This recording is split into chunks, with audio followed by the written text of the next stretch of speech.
And he's kind of proven to me, like, why would you ever use anyone other than Chameleon with Natara, right? They just feel like they go together so well. So I'm sure it doesn't hurt those characters, too much, but I like the idea of any cameo being able to be played with any character, and that's a tough balancing act to find.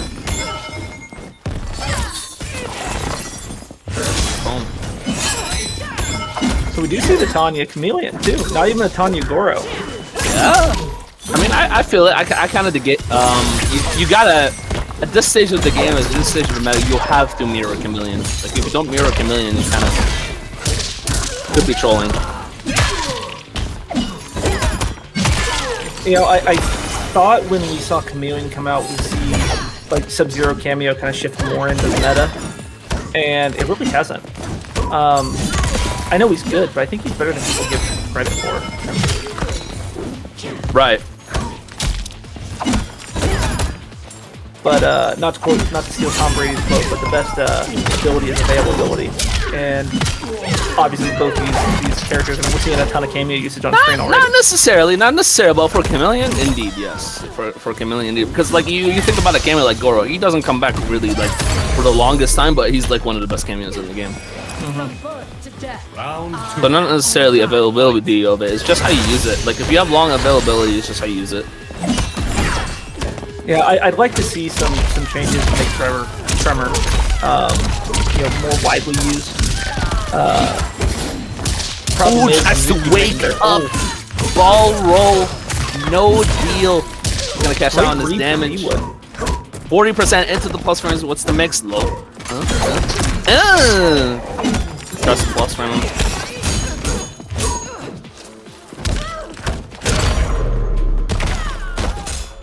Nice. He's gonna take the round there, Bwood. 1-1 here on the rounds. Very, very even. It is. I like this matchup a lot for Xiao, especially with the Chameleon. Xiao Chameleon, especially when you get the, and we see it actually right there. Speaking of the devil, Bwood doing a great job of like using that low and then covering the ground up, just kind of like forcing you to use the chip damage, which is a pretty solid amount. I believe it's 3% chip on that low. Excellent neutral duck. Yeah, gonna get him back in the corner here. The armor's swapping sides. Having weird animation.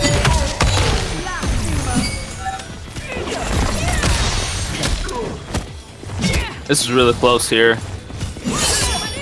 Yeah, you gotta respect green. Green again?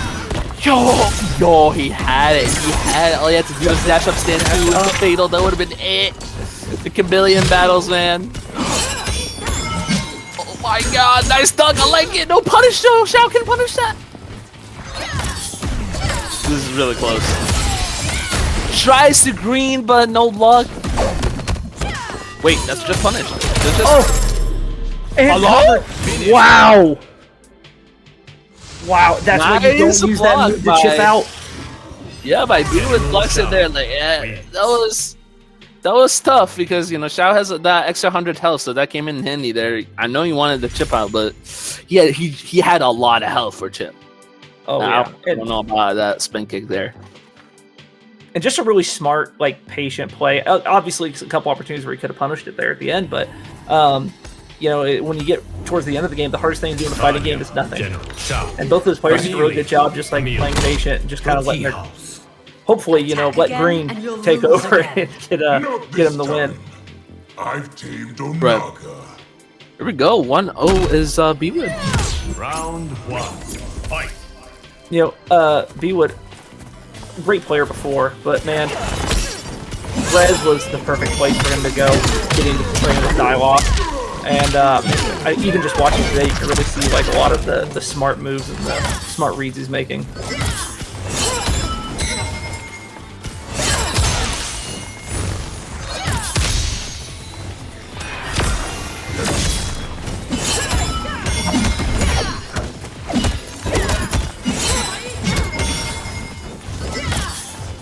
Tanya with the stay away from me strategy.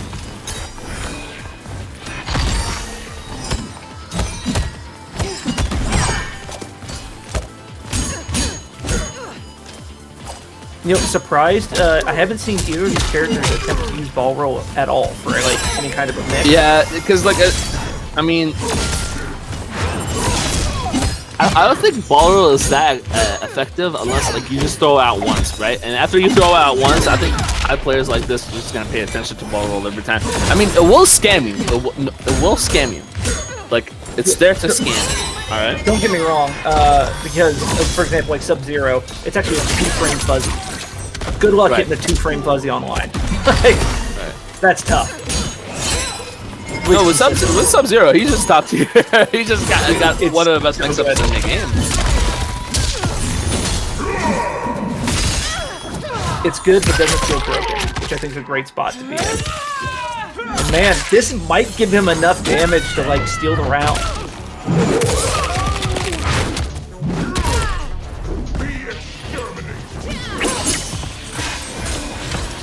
And does. Takes it. Wow, that was close. Yeah.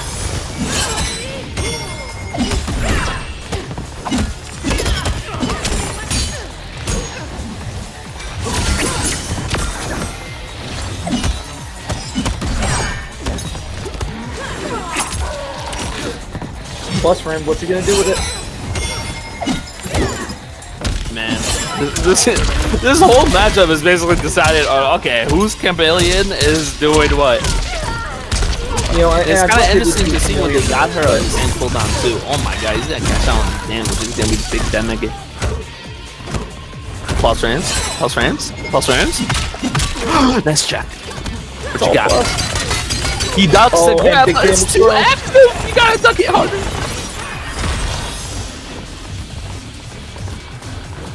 Bwood just playing patient. There we go. Oh, that's what it comes to play! That's what it comes to play. Oh, he drops it! Oh! Heartbreak. Oh man, might have, I wouldn't have killed, but been really close if you would have spent the fatal blow. But man, that's, that one hurt. That one hurt. Heartbreak for Skar there. We were saying when you're gonna use it, you just gotta flash it, boom, just for the one time to rob the scam, and he did. It worked, but he was not ready for the conversion. He second guessed himself, and guys, in fighting games, when you second guess yourself, it's over. That split second missed decision cost him the game, and he was gonna go up 2-0 and the Ashra switch. So I was actually surprised, you know, we kind of talked a little bit about like where he was gonna go first. I actually thought this was gonna be the original pick anyways. You know, especially people underutilized that forward knife throw from Serena too, but compared with that mid that's so plus, you just kind of force pressure on him, and surprisingly high number of like scaling situations with it too. Right. And also at the same time, just the zoning capability that Ashra gets over Shao, and the dominating buttons that she get over Shao. She definitely absolutely wins this matchup. And I'm surprised he didn't go Chameleon. Again, guys, if you see Chameleon really like on your counter pick character, just go Chameleon and fully like win this. Nice teleport there, I like it. Yeah, just infinite armor and plus frames. Nothing that Shao can do about it. I think Mavado is going to see someone that we're going to see a lot in the future with Ashra as well. Oh yeah. Oh yeah, Ashra specifically. I still don't like, listen, I do not like my health being taken away, so I do not like him as a cameo. I could definitely see the utility of him, but yeah, I do not like less health. I like more health. Shows out the Chameleon, respects it. Yep, that all Jills.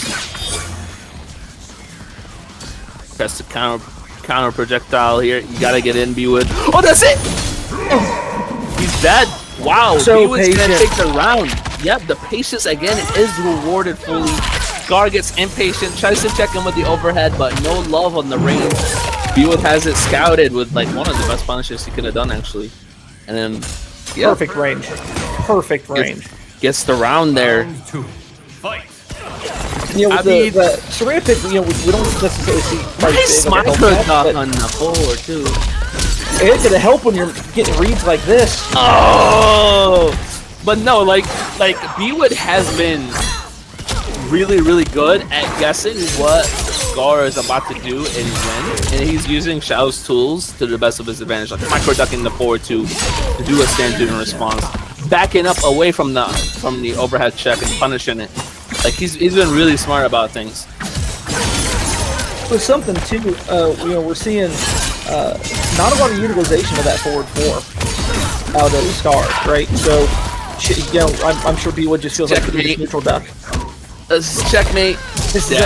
And that's match. Good stuff from Bwood. Yeah, there it was just a case of Bwood guessing every single piece of movement right out of Skar, and Skar couldn't adjust in time. And you know, Bwood, great use of his tools to just basically counter punish everything that Skar throw at him. Oh, it's super dominant match from Bwood there, and not even just because like things just went away, just really good reads and really good calls. Clearly a lot of thinking ahead in that situation. It's really impressive. I think this is one of the coolest parts about fighting games and kind of seeing that, because that takes so much like thought and brain power to kind of like make those moves. It was really cool to get to see that on there. I tell you what, obviously his next match will be tough, either getting King Gambler or Dexy Dawg, but man, Bwood kind of showing that he can hang with these guys. Right. And it's not even that. It's also really unfortunate for Skar that, you know, there was a lot of mishaps, a lot of indecisions that led to some drops, and then he could have took the round either way just at the end, but just a slight indecision at the end of each round just really cost him the match. You know, I love Skar as a player. I'm dreading the day Jade gets added to this game. No, that man. Oh, the day that Jade gets added to this game is the day I uninstall. That's the day. That's the day this game loses all honor for me. I think we Thank can all agree God that, she's not in this game. we can all agree the day Jade gets added is the day Sunio retires. Dang! No, I'm just gonna let me stop that. Sunio, it's been cool, guys. Just a big old peace meme. Yeah. Well, I mean, you guys heard what he said during the pro comp, right? There, one of the commentators asked him if there was anybody dead or alive of a celebrity that you could teabag, who would it be? And he said, whoever created the concept of Jade. Did you guys see his Twitter post the other day? Who was it? He said when so-and-so picked Kenshi. I forget which match it was. And he said like my actual face, and it was like the evil grin from Shang Tsung in the rain. It was absolutely hilarious. Yeah, he's the only guy I think that like. I think if he teabags you, you should be happy about it, because it means mad respect from Sunio if he bags you. Sunio? No, it means the exact opposite. Nah. Listen, bro, I'll say it right here. Dunyo always gets his character, and it's not even fair, bro. Like, bro always gets his character. Like, can I get my character for once? Like, I just want one good character for me. All these pros get their character. While we get into the next one, yeah, Sunio bags everyone regardless. He doesn't respect you or not. It's like, dude just doesn't care. Guy cracks me up. How do you think Homelander's gonna play? Homelander, bro. If he has any I-beam strings, for the love of mankind, can I just get a string that's double hitting it's just that Superman. keeps you away? It's gonna for be the love of mankind. He is going to be a zoner. I am calling it right now. I do not think so. 100%. I do not think so. I think they had their string of zoners because MK, if you look at it as a game, they don't really release that many zoners. It's just a couple of good zoners, and then that's it. And then you leave every character out. So it might have some good zoning tools. Yeah, like I-beam, low I-beam, air I-beam, for sure. They're gonna give him Superman Injustice 2 I-beams for sure. He's gonna don't give him Injustice 1 I-beams. Dude, no, he's not gonna have that. But it's gonna be broken. But he's also gonna 100% have the Scream from the comics. And probably like a launcher, maybe something else, who knows, but yeah, as I can't get over the outro. He does have a supersonic screen, like he can supersonic screen, but that's a comic only ability, so We'll see if they're smart enough to add that. And then yeah, other stuff. But I don't think he'll be a zoner, or like at least a premier zoner like people think he's gonna be. Unless if I eat my words, if he's gonna be a zoner, I'm out. He's out. I don't know. It's been 50-50 so far, right? 2 zoners and 2 non-zoners with the DLC characters. That is true. That is true. And it's not like the Cave is gonna be a zoner. Right.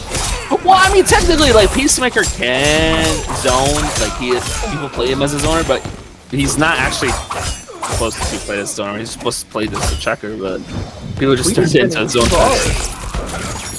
Yeah, man. That's 2 bars for the damage over time.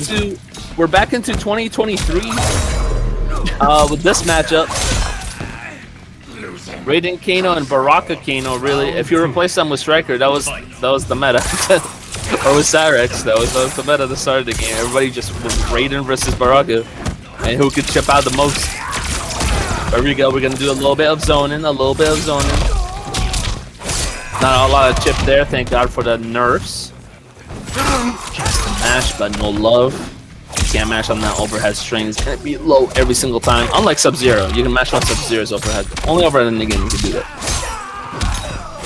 Rain. You can mash on Rain.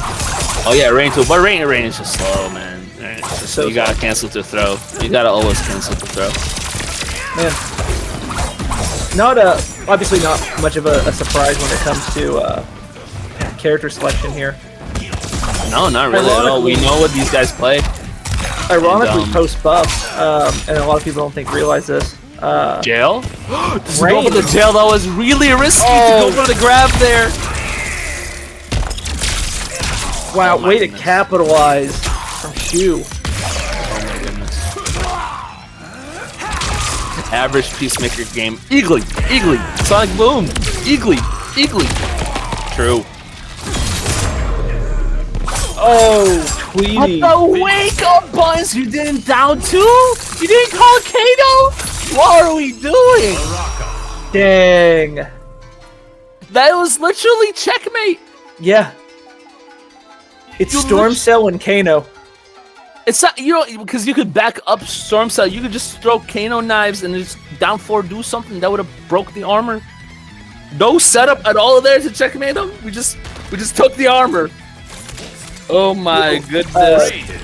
Something we don't see a ton of, and people post buffs. I think Rain still has a lot of really big matchup problems, but his armor with Janet actually combos through Baraka and Kano.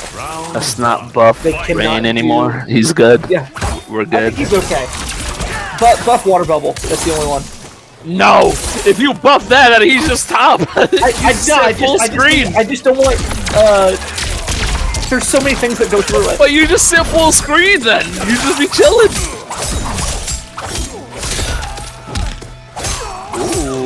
Yo, shoutouts to Vera for the massive raid here on the final SRS of the season before the finale. Yo, hopefully your stream went fantastic. Thank you so much for that. Let's get a quick shout out here for you. Huge shout out to Vera there. We appreciate the raid for sure. You know what we also appreciate? If you go down there and check out the YouTube channel for Shirai Ryu TV, that would be much appreciated. If you haven't subscribed already, make sure you subscribe. And if you're already subscribed, creating an account is free. Subscribe again, then tell a friend, let them subscribe, and then if they're already subscribed, let them make another account and then subscribe, and then everybody subscribes. 8 billion subscribers. That's how it works. I'm just saying, it's that easy. Gonna have like Instagram where everyone's got 4 accounts. That's what I'm saying, like it's easy. Worth it. Create an account, subscribe, watch the videos, like them, comment on them. I'm just saying it's really easy, but you know what's also easy? This round from Shuletah, dang. I don't want to hurt you. He just went in. Dude, after 3 rounds, Shuletah's like, no, I gotta make a statement here. Now that I'm on stream. Right, he's like, you can't zone me. By the way, I love the red effects, man. It's so cool. Oh, the shimmy, shim. I love the counter overhead just to see if he mashes again. Well, it's a bit careless. Let's admit it. But that one will wake up the Baraka special. Also the Raiden special. With that second one, what that combos? What's up? He's gonna jail it here. What's the mix? Oh, man, just smash this on +9 casually. What are we talking about? Hey, frames are a mindset, clearly. Plus frames are not real when it comes to Shuletah. Oh, nice armor there. No hit confirmed though.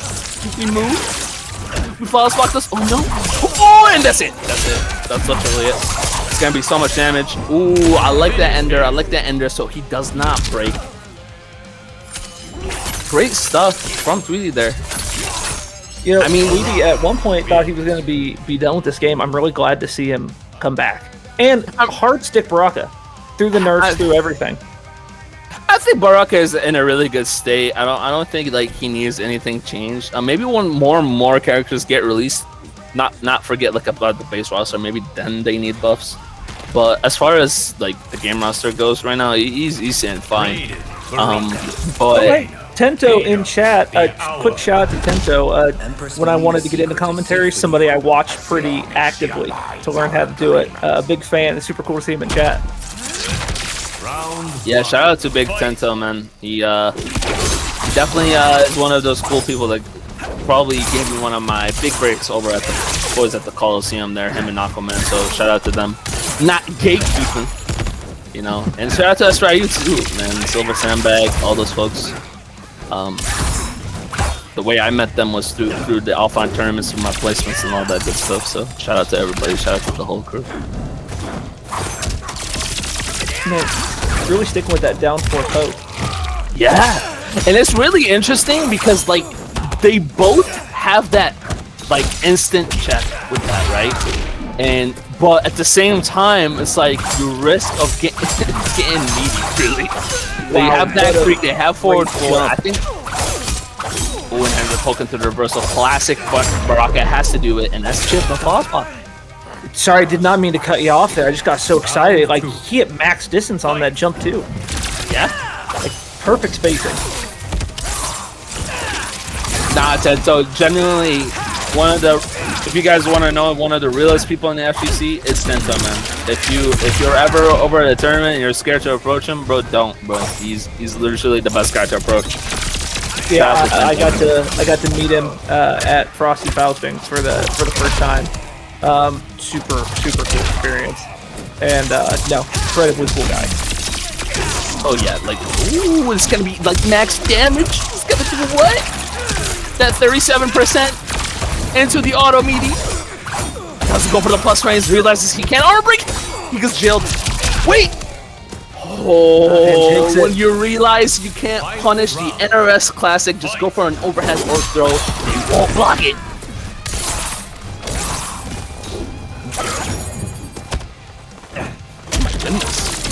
Just full screen neutral. We're playing fighters.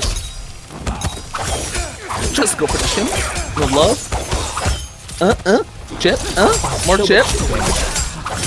I actually like that jump too. It's been checking the backdash meaty every single time. It's kind of unfortunate. Oh, that was an armor break setup. Yeah, I keep expecting Shuletah to just wake up with a stand 3, 4, right?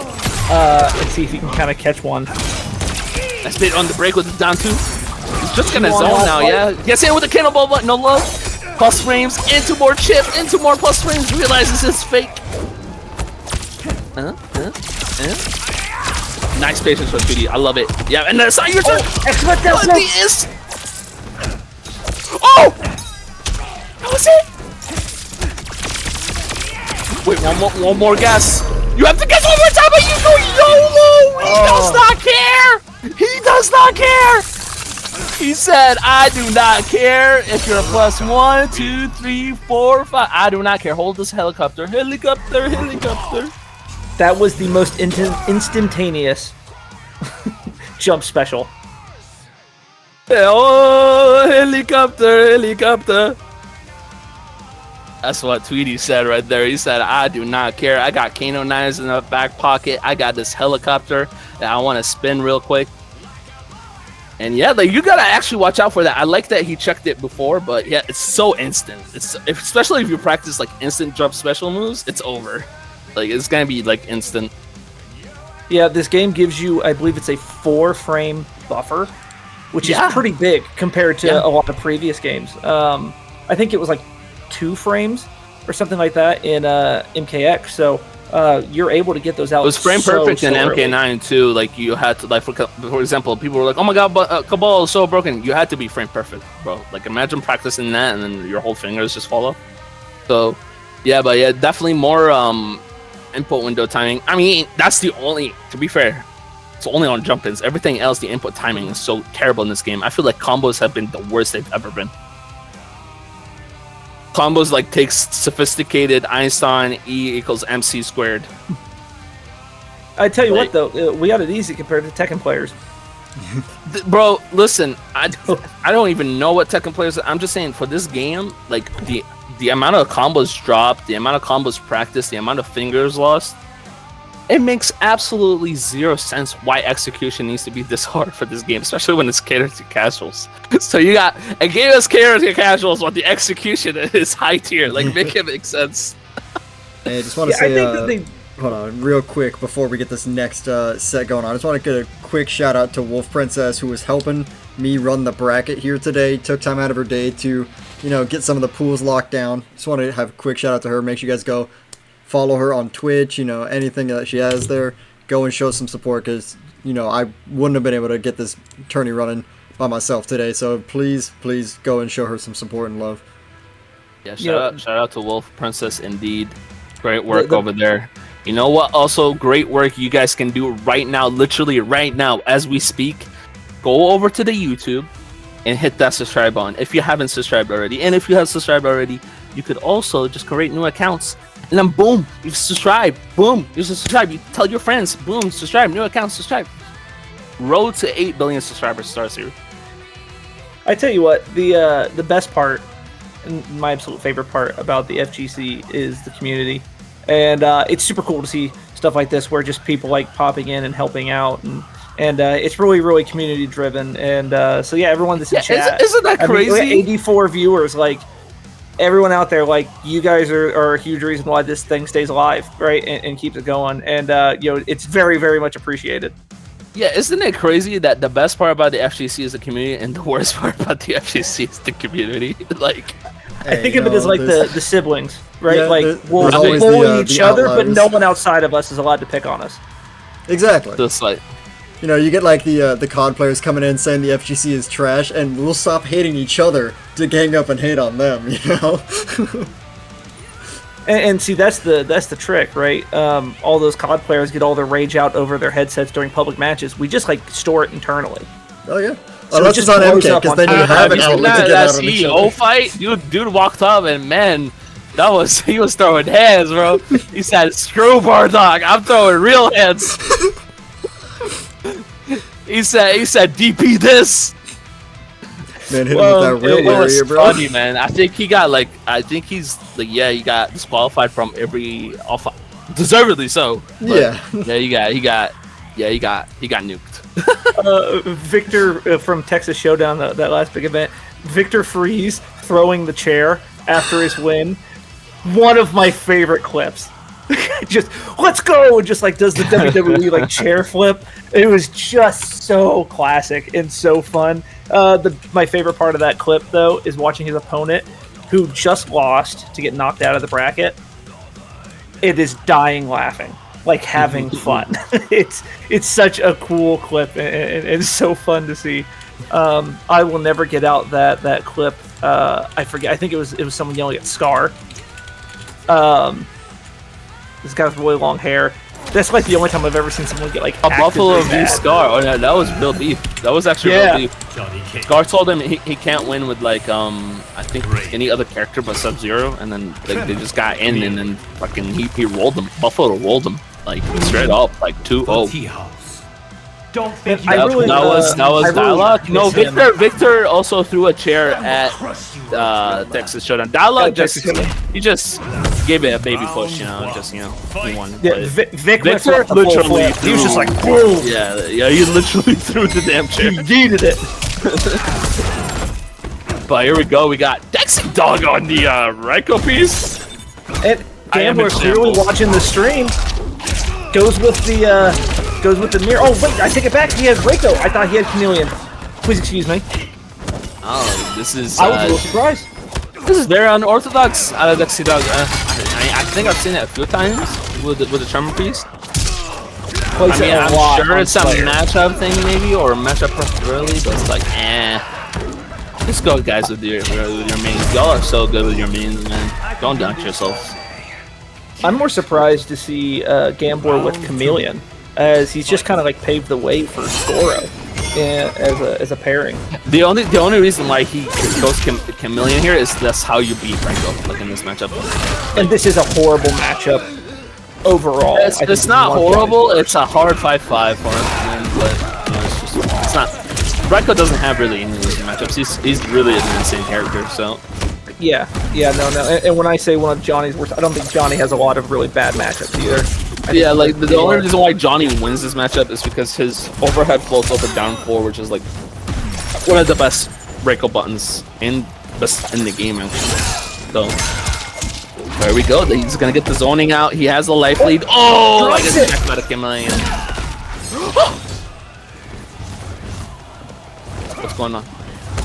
That was a punish! That was a punish! Oh no!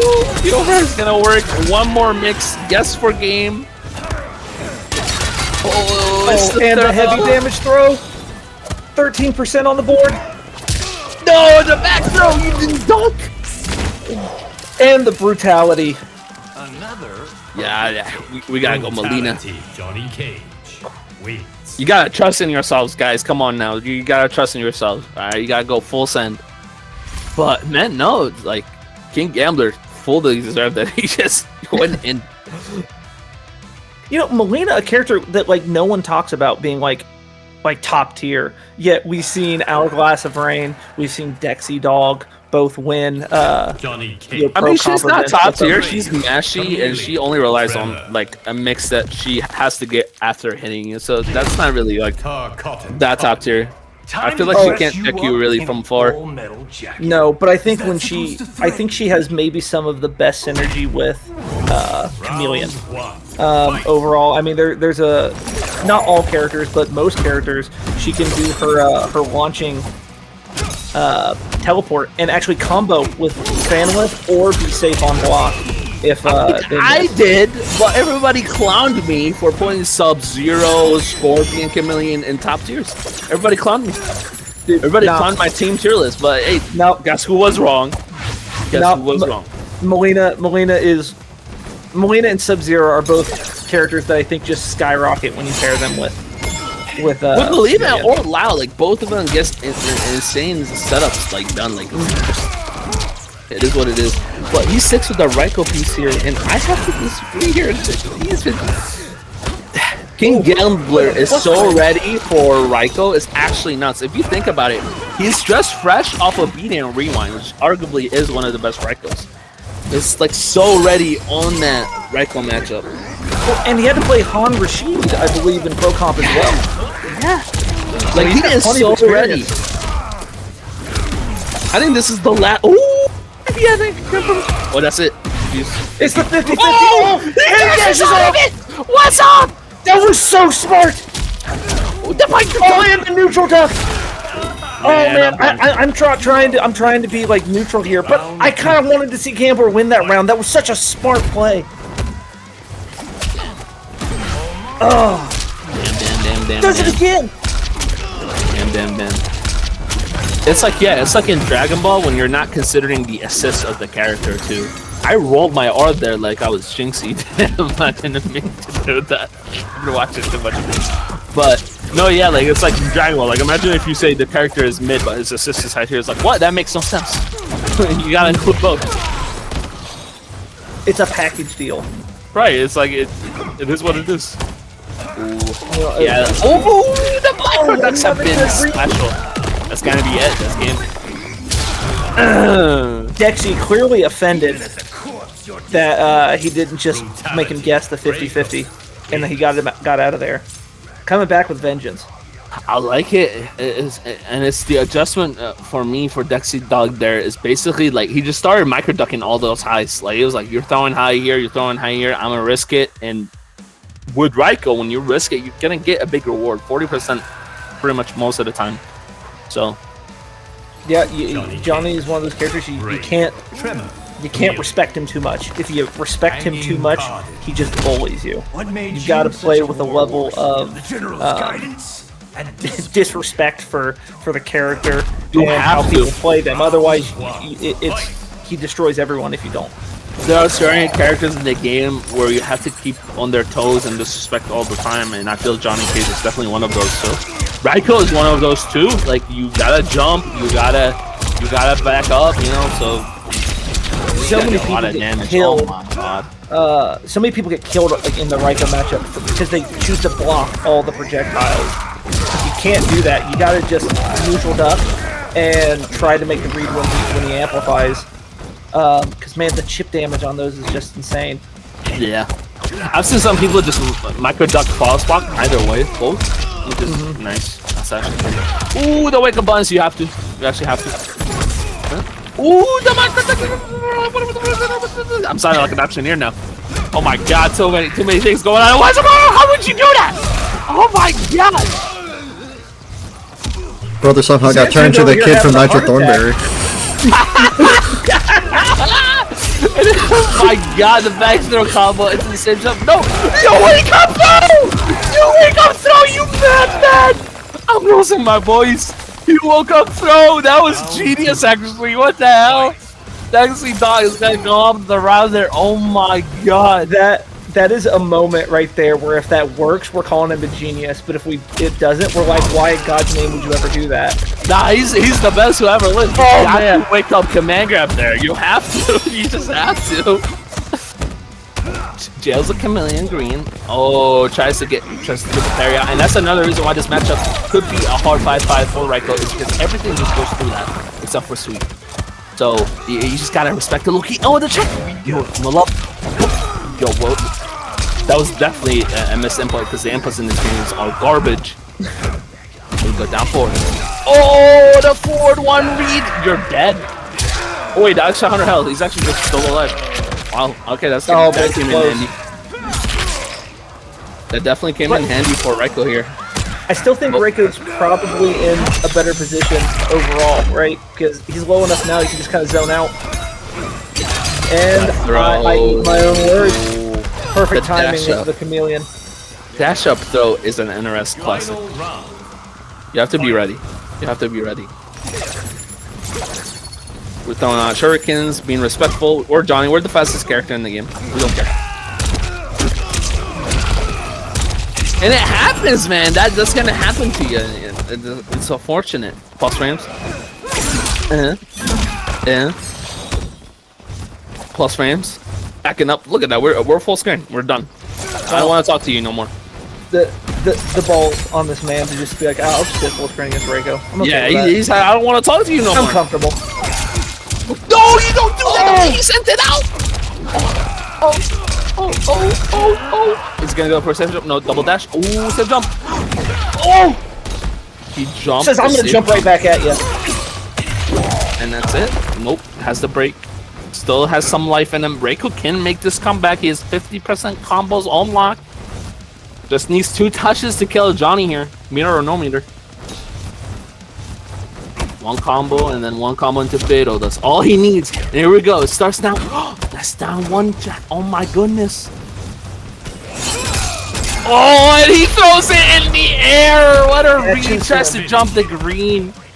Yeah, I think Dexy was actually disappointed that that sweep hit there. I think he was hoping for the block to like plus frames to try and like put in some kind of mix to really capitalize. Rather than that, he just gets a little bit of sweep damage. Either way, he was gonna backdash, wasn't he? Like that's the thing. Like you can just backdash. So it's like it's not really that forceful of a situation, that sweep, unless he gets the knockdown there. But so you think we see the swap, or is he sticking it?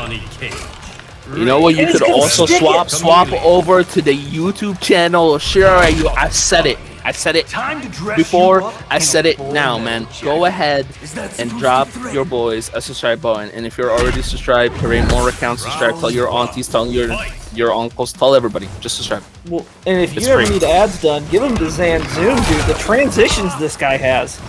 Listen, I'm here all day. Actually, no, they have my family. Please help. Dude, I'm just saying, like, if the conversions were in this game were as clean as yours into the. Listen. I'm just saying, man. Listen. Smooth. We out here. But you know who else is out here? It's Franco. It's Johnny Cage. They're out here, man, and they're going for blood, man. Like I think the last few rounds that they've won have been just really dominant from either side. Like if they won it. Here, forward throw. Oh my God! It's just jail in the corner against Johnny Cage in any game. Dexy starting to respect those highs. Oh. Okay. Jimmy's. I respect it. Goes for the safe route. That's what I'm saying, big man. You're dead. It's chameleon combos. You're dead. Yep. Oh, that 100 health. 4-3 overhead. You only bring it out once. Round 2. Fight. That's actually the third time Gambler has done that string. And I was just about to say, it's such a rarity to see that string out, right? People expect it, but I think there's a certain point where you don't see a string so much that you get away with it because you just don't expect it. Right. And I don't think the zoning is going to do much to Johnny Cage. Johnny Cage is one of these characters that cannot get zoned, especially with Chameleon on his side. Yeah, boom. And now he's in. Yeah, man, now that's a throw combo. Oh my goodness gracious, man. King Gambler is just doing everything right here. Nice fall spot. I like that. That's the only option there, or delaying. So, you have to. No, you have to spend. You have to force the break. Miss input there is just gonna hurt. Oh my goodness. Gonna get the side switch. My God, I can't watch. This is it. One guess into the game. Restand. This is it. You can kill here. Pulse frame. Pulse frames. Look at the life lead. Pulse frames. You're dead. That's game.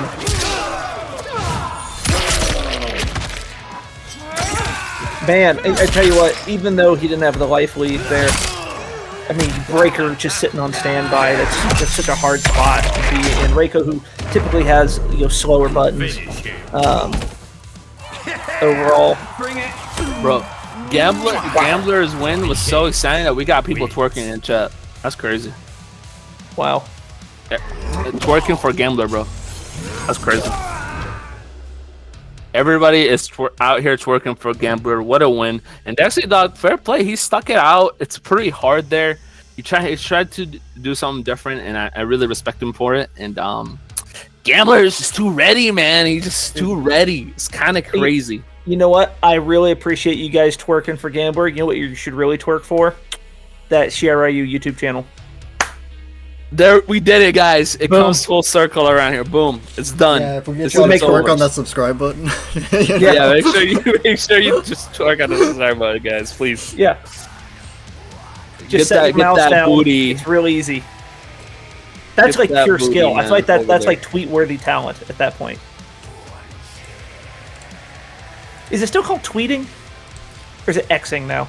You know, I still call it tweeting. It's just I call it posting. Yeah, I'm just out here crossing. Nah, it doesn't sound right. It doesn't sound People right. have also said like Zeeting, but I was like, that sounds stupid. Yeah, no. Zeeting feels like I don't know. It feels like slightly dirty. Like hippie was the first thing that came into my mind. Like, something that you would see happen at like Burning Man. People are out here zeeting. I just feel bad about saying it. Like, I have kids upstairs. I'm worried they're going to hear me say it. I feel dirty saying it. Right? It just feels wrong. Alright, we got our last match of winner's side top 16. We're going to be having Compa taking on Illuminati. Got some really cool matches down on the losers side, too. Oh, sorry, I'm in the wrong pool. I must have hit my... Yeah, okay, had some really cool ones down the loser side. Turkey Sucks taking it over Pop-Tart. And then we also had Rikio taking down, I believe, Blizzard. Oh god, I'm in the wrong pool again. No, that's the right one, never mind. Yeah, man, Rikio, that guy, I heard he beat Zanzun earlier.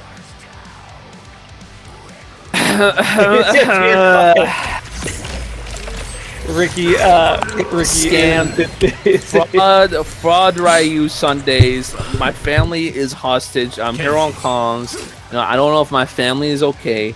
And then I'm over here also getting frauded by absolute 50-50s. I have no control over it. It is literally a 50-50. Okay? If I lose, I lose. If I win, I win. It is what it is. And I just turned out to lose in that situation. Shout out to Ricky and all the guys over at Mash House. Dialogue Saints, backs, nerf shout to the ground today. No mids, no highs either. No character, just no character. How about this? No mids, no highs, no problems, you know? Nah, he's always in axe form. We got Compa, who I think is Injustice player. He's over here trying out MK1. Okay, I see it. Yeah, I actually just randomly queued with Compa in a King of the Hill like 2 weeks ago. Really, really good Kenji player. Yeah, and we're seeing him with Mako in top 8. And it's something you don't see actually often, like Injustice players trying to play MK. They actually don't. They actually hate MK.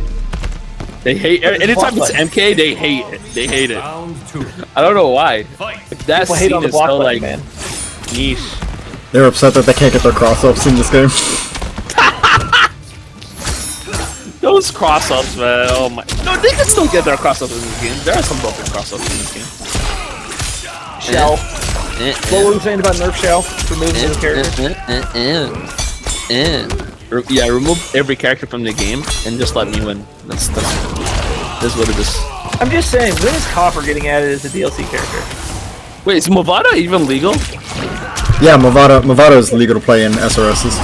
Fraud Ryu Sundays, ladies and gentlemen. Fraud Ryu Sundays. Hey, I mean, if you want to stop getting frauded, you can just start winning very soon, but, you know, it's just me saying, you know. Listen, I'm a loser! I'm a loser! Yeah, everybody tries to, when a new Kame comes out, they, like, try to pair them up together, right? Or would it be Kung Vado? Or Kavado? Here we go, next respect on the armor. Kung Vado, actually, it's got a ring to it. Right? Lao fundamentally teaches you everything about fighting games you're not supposed to do, by the way, guys. So I do not recommend you picking up Lao as a character. Unless if you want to win. But, like, if you're trying to just learn the game, do not pick up Lao. He will literally teach you everything you have to do. We gotta talk about this. Compa had Illuminati in the sandwich. Illuminati armors to get out of it. Compa blocks it, goes to try and punish it, and then Illuminati just armors again. He just did it again. Mark my words, by the end of this that's what's going on inside cycle, we will see a Lao armor into Lao armor into Lao armor. There's no way that doesn't happen at some point on stream in a pro comp. No, it's gonna be the dive kick. He's gonna block it into Lao armor. Oh, you're dead. GG's next round. Oh!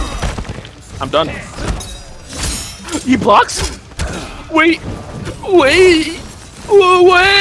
You can't zone me now! No, yes, you can. Flop. Yes, you can. Full screen high does not count as a projectile. And plus on block. Wins. Up to plus 11. Actually. Scam wars. Yeah. Fraud. Dude, I'm really excited to see a Movado in tournament. I tell you what, I think he's really hard. Like you really have to justify getting the use out of him with how much health you lose. But man, everything he does looks so cool. Tomb of the Dragon Army. Bento's souls aren't impressed with your hat. How quickly that will change. Oh, I love that they changed the voice with the skins. Yeah, I like that little thunder effect that they have. Oh my god, just straight up. Back with the belly flop. Straight up MK1 behavior, that is. I love that it damages the player as well. The person calling Kombat. Yeah, on top of him, you losing 100 health just for taking him. You also take damage. No, it's the ice cream truck. It's here. We're getting sandwich. Oh my god, that's straight overhead. That is risky against Lao because you could have gotten armored. That's a call, ambush call. Nice chat. Kenshi, 47%, mirrorless into the mix. He will die here. He will die. It's loud. Yep. Nice. Takes advantage of the plus that frames. also would have checked the armor, so he had no option but to block that. My god, my god. Have not got a chance to see the brutality on that move yet, but I'm praying we get to see it in tournament today because I hear it's absolutely hilarious. Ooh, gets checked with the back two there. Smart option. Gonna break though. Sento's out. What we doing? Oh, we're playing the game. Hot take, I think brutalities in this game kind of boring. Wait, we're doing no grab? Brutalities. What happened to Kenshi's doing grabs, by the way, on reset? Had they realized it's actually a bug and stopped abusing it? Thank God. We learned. Well, so you can still do it, but before it would make Sento invincible. Sento's no longer invincible. Right. And speaking of Sento, hello. Guess for game. Overhead. Oh, tries to go for the armor break with Sento, doesn't work. Get up and fight. Final round. Man. Fight. Anti-air, I like it. Combos. Yo, 40% versus an anti-air is ridiculous. The down one there is absolutely crazy. Nice. Yeah, you could, fun fact guys, if you wondered, oh, I've been getting hit by that a lot, you can just block, bro. Hold block. And then you'd be fine. Yeah, and they're only plus 35. Yes. Yes. Only. I mean, it's still their turn. Cause I mean, to be fair, it's still like they did knock you down, but just don't take the damage. Yeah, 6% unscaled. So that little, 32%. Get over here. Oh. Well, excellent whip punish. He backed up like 6 times there. He did not care. All right, here we go. He's got armor. He just moved Sento. No. Did this man fatal? Wait, didn't want the sandwich? Oh my god, that beat sandwich. And you're dead. Yeah, you're dead. Oh. Finish him. Just when we thought Sento had it, Dante from Devil May Cry 4 comes on screen and seals the victory. Does look like Dante with black hair, doesn't it? It's exactly like No, Dante. this is Dante from the remaster. Yeah, this is from DMC Devil May Cry. Yeah. You know, He like also the looks super edgy one. exactly like what Movado looked like. That's actually kind of crazy too. I never played the 3D era games. MK9 neither, was the first time I got but- into MK. I know what he looked like from Armageddon. Everybody had a character in Armageddon. Kenshi. APK, we're talking about getting Kodal in Combat Pack 2. Dear God, please no. Uchiha. Please, I love Kodal please, Khan. please. And But, can he not be in a wheelchair this time and be like absolutely respected? Like No, I think he should be in a wheelchair. How cool would his gameplay be? Is he like Nah, even better. He's not just in a wheelchair. He's in an iron lung. yeah, you make it like a stance swap, right? We got a bunch of stance characters. Give him a wheelchair stance and an iron stance. He's just headless in a wheelchair. Total call gameplay. Yeah, I think disrespected one of the best newest characters in the game. This is how bad we disrespected him. Have fun, guys. they should have taken Havoc and made like Total Khan become Havoc. That would have been sick. I actually That would have been really cool. Actually, no, that would have been bad. I saw You a weird cooked, take. but then we burned. We cooked, then we burned. Somebody had a weird take saying that Reiko is gonna become the new Noob Saibot. I actually no, okay, yeah. Nah, I thought We're it was a not weird take. cooking, guys. We're not cooking. He's a jobber. Rico is not a jobber, man. In the story, He is the heir to the general. Respect the man. Okay, let's talk about it. In the story, who does he fight? Dude fights Li Mei, an officer, same like background. He fights a thunder god. He fights Liu Kang. Okay, yeah, let him win real quick. that's And then who he fights? The Emperor of Outworld. Yeah, let him fucking win Excellent real quick. armor. Game of Outworld. Yeah, excellent. not respecting the frames at all. Speaking of no respect from Michael, there is no respect from Illuminati with the Kung Lao piece. Illuminati, someone who like started out playing pretty well, but especially like of late, really like blown up on the scene. Nerf Lao.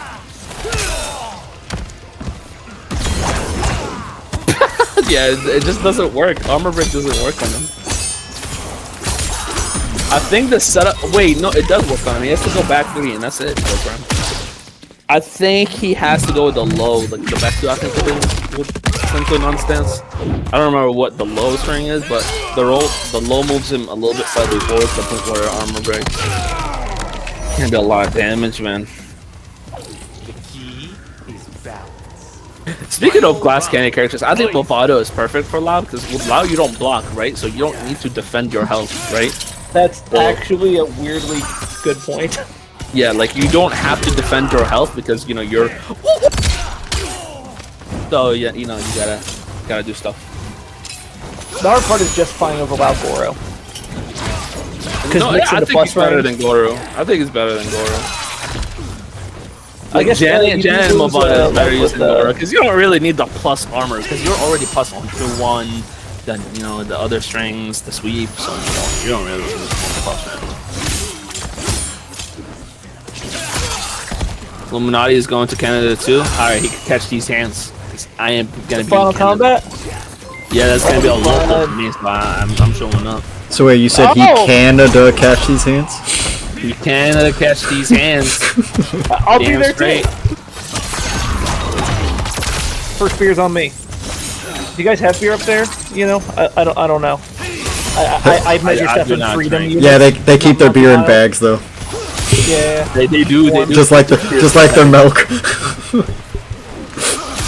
Their colas are in bags too. It's like the 19th century. It's actually interesting. Y'all just hate bottles up there, huh?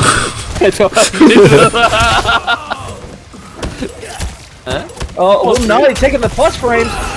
I do not care. You're plus. I do not care. I do not care. Compa, this is gonna do it. We do not care about your plus. Yeah, you're dead. You're 900 Get on the board. Compa, there you go, man. Compa's like, I'm not getting 3-0. I refuse. I respect He said, it. I ain't getting cooked here on Fraud Ryu Mondays because you know it's not on a Sunday, it's on a Monday, so fraudulent. And he said, Kinda you know like what? measuring units in Canada. Are we just FRM now? Is that what we are? We're not SRS anymore. Not SRS anymore, guys. It's FRM. And speaking of FRM, you could go ahead on the YouTube channel. Go ahead and subscribe to Fraud Ryu Mondays. They upload every Monday. If you haven't subscribed already, subscribe. And if you're subscribed already, create more accounts and subscribe. If you're worried about spelling, fraud is spelled SHIRAIRYU TV. Yes. Not too much, I hope. That's how fraud is spelled. Fraudulent behavior over here. Yeah, if you want to know how to spell, today, please send It help. wouldn't be fraudulent if you didn't give them the wrong YouTube name. yeah. You know, if you guys want to follow Fraud Ryu Mondays, just type in on YouTube Zanzun is free, and the first video that pops up, it'll be ours. You know what's crazy though? If they do look up Zanzun is free SRIU, they will actually look like I will have like multiple SRIU. That's so wild. It's not because it's free part, it's because of the Zanzun part. I hate y'all. Dude, don't worry, I got you. We'll get your name out there, man. Me with the Goro. I mean, yeah, I guess he felt some kind of way up his armor, you know, like he just wants to play the game. He didn't pay $120 supply. That is the first $120 joke I've heard in like 3 months, and I appreciate it. I got you. I'm here all day. It's been 3 months since I heard the joke. It's still funny. Hey, I'm upset Here all day. at $300. I could have gotten the really awful Liu Kang skin. No. Here's the thing. I spent $120 twice because I also got this game on PC. They got 240 out of me. I got it on PC and PS4. Yeah, they got 240 out of me. Wait, and that's me buying a PS5, so I actually legitimately spent $600 on the game. Oh, you too? Yeah, because I had to buy a PS5. Hey, cool. Yeah, you know, MK just leached all the money they could from us. Yes. And we're still terrible. That's wild. Hey, we're commenting on SRTV. All right, we've done something right. You mean on Fraud Ryu Mondays, man? Yeah. I appreciate you bringing us back into the set here. here. Version, but that's okay. Hey, the only thing getting knocked off is Kompa's healthier, as Illuminati is sort of, you know, putting in the work with his Lao. And you thought I was bad with the transitions. This is where I got them from. Right here, this man. This beautiful man. I said they were great. He taught me all the transitions, and he taught me all the spawn tag. I will admit, right here on live stream, half of the spawn tags I had is from him. I'm not gonna lie. I just pressed R1. I think you're on R2. I'm an R1 believer. Anybody else in chat believes in R1? It's funny, I was an R1 believer in 11. R1? I was an R1 in 11, but then I was too lazy to change it in MK1, so I'm back to R2. Oh, for block? Yeah. Was it block? Yeah, for your block button. Do you use R1 or R2? R2. Okay. Okay, you're a weirdo. Nah, back in the MK11 days, I was an R1er for spawn movement. Oh yeah, I'm R1 all day, because if your character had wave dashes, you're done using R2, bro. It's actually despicable. You never used R1? Wait, so what's your guys' assist button in this game? It cannot be R1. It's R1. What the fuck? What are you using L1 for? Mine is L1 because I played like fighters. I cannot have assist on anything but the left triggers. And oh my god, Compa with the comeback. Kenshi. You guys know where we're going with this, right? Game 5. Okay. Yeah, Zanzi, you want to hit us with it? Yep. Game. Like cut out like halfway. The Discord cutout is perfect every time. It's gonna cut out because there's no game. I gotta yell game. Ah! Were you trying to do like a Bruce Banner impression? The tea house. Yes. A lot to learn about the world. Game 5, ladies and gentlemen. Alright, here's the deal. Because this is my first time on commentary.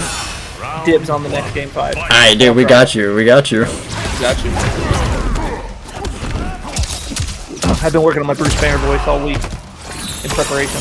Even though I just found out I was doing this tonight.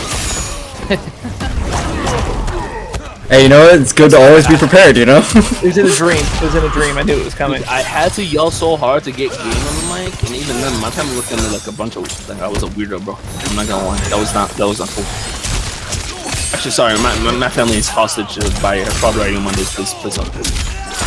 Speaking of health, my boy Illuminati needs a lot of health right now in the sandwich. 50% combo, and he's got armor every time, man. That's what's been killing Kompa, bro. He has not respected that sandwich whatsoever. He's gonna get the plus frames here into the overhead. My god. What's going on inside that head? And it's just the milk video, just Round 2. just being spilled on the counter. Illuminati gotta keep this pressure up because, I mean, Kompa's kind of dominated the last 2 rounds, right? Like they were, and maybe not like super decisive health-wise, but it almost always felt like Kompa was at least in some semblance of control. And all Illuminati had to kind of like live on was that armor move, right? But now he's jailing the plus frames. No longer room for the armor. I feel like Kompa has learned his lesson. He's like, okay, this dude has not been respecting my sandwich whatsoever. The trip guard there was beautiful, though. What combo game? 37%. Just straight raw overhead. That is shameless. Gets the safe jump set up. No, just gets straight unblockable. Gets the unblockable. Isn't that crazy? That was guaranteed. Now we're on a 4-minute cooldown for Goro. Yeah, this is game point for him, man. He's gotta make a play. Yeah, watch out for armor too. Oh, and Illuminati takes it. That's good adjustment. Really good adjustment there. True. Wave dashing. I don't think wave dashing is hard in this game. I think it was a little harder in 11. It felt like the timing on it. Well, there is at no least for wave me in dashing 11. There isn't even dash block. It's just dash. There is if you're playing Johnny Cage. Dash, then pray you block. That's what this is in the game. Dash and you pray you didn't get hit by glaive. See, I find combos way more consistent in this game than I do in 11. And maybe Okay, that's a me you thing. gotta uninstall like immediately if you think that. I know, maybe that's a me thing. Like, oh my goodness. But shout out to the boy Compa. This is the first time I've seen him on MK1. I've always seen him on Justice, so good stuff from him getting into the game fight. But Illuminati, man, that back forward to R1 is just too strong. It's some great adjustment too, right? Like, big shout out to Compa there, because those first two matches were pretty one-sided, and then you kind of see him come back with vengeance, kind of take control. Obviously, that third match, Illuminati was able to adjust, but regardless, that's a really nice adaptation from Compa, and definitely something to be proud of. Now, no, Compa not out of it. Still in losers. Yeah, still has a losers run, and Kenshi, he can make it. He can make it work. I will say, I do think looking at the bracket, Compa is going to go up against Turkey Sucks, and I do think Omni-Man. I realize Kenshi's incredibly good, but I do think Omni-Man handles that matchup better than most characters. I feel like Omni-Man is so underrated. He's just so simple. He just does so much. His forward 4 is -5 on block, but he actually stops hitting you before the animation is done, and so it's very fraud on the actual timing of when you can punish it. It's even fraud on the distance. It's fraud on his. It's fraud on everything. That's probably one of the best mids in the game. Oh yeah, 17 frame mid that launches. Yeah. And it's safe on block? Yeah. Nuts. I mean, I don't mind safe mids. Like, the game needs more mids. Like, I'm sick and tired of being microduct. That's why I play Liu Kang. Game needs Back more two. mids. No, like, even look at him, maybe, yeah, because his game plan is actually really strong. But like other characters, like even Raikou, like people are like, Raikou is broke, you can just melee. My mid is like 16 frames, man. They jump, Forward 1 is 16, and I see them and it's jump, really stubby. and I see them jump, and I'm like, oh, it's over. It's actually over. Like, I see them literally laying above me, and I'm like, oh no, oh no. And back 3, unsafe. Nobody wants to try and punish it, but back 3, it's not like you can. It's because it's really hard to you can make it safe. Speaking of making stuff safe, these guys are gonna. But I don't think it's special worth move into plus frame this entire set. You just gotta know who's better at it. Ooh, nice punish there. Knows it's a high, and there's not enough recovery for him to do that. Something that we've seen Tweedy do in the last match, you see him do it right there. A lot of Baraka players take advantage of the fact that stand 2's plus on block. It is a few plus, and then if you finish it, it's 0, and it's mostly your advantage, like, because you keep them in the mix pot. Tries to get out of it somehow. I know what he was trying to read there. Armor. Pulse frames. Blocks the knives, gets shimmied. No luck though. He doesn't believe. No hit Seeing from either. A lot of respect from Tweedy every time. Even though he jumps, Wait, that's it? right, doesn't want to try and anti-air. That's it. Somebody's gonna take that round. Fatal blow with a restand. That is insanely unlucky for Tweedy there, but you gotta watch out for it, man. Optimal conversion by Illuminati there. Round 2. Fight. 448 damage.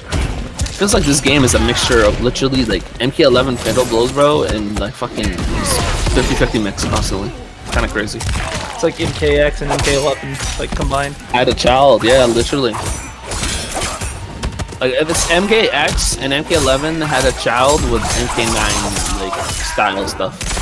You know, for And the what style it's worth, though, this game does one thing, does the most important thing right, and it's fun. It is indeed fun. Good time. It's just not fun though. Speaking of not fun, here we go. Cashing out. That's unblockable. Jump setup. And I don't know what we were thinking. Lasers. Finish him. I'm surprised he didn't rip the arms there. He decided to keep it respectful. Illuminati is going to go up 1-0. Lao wins.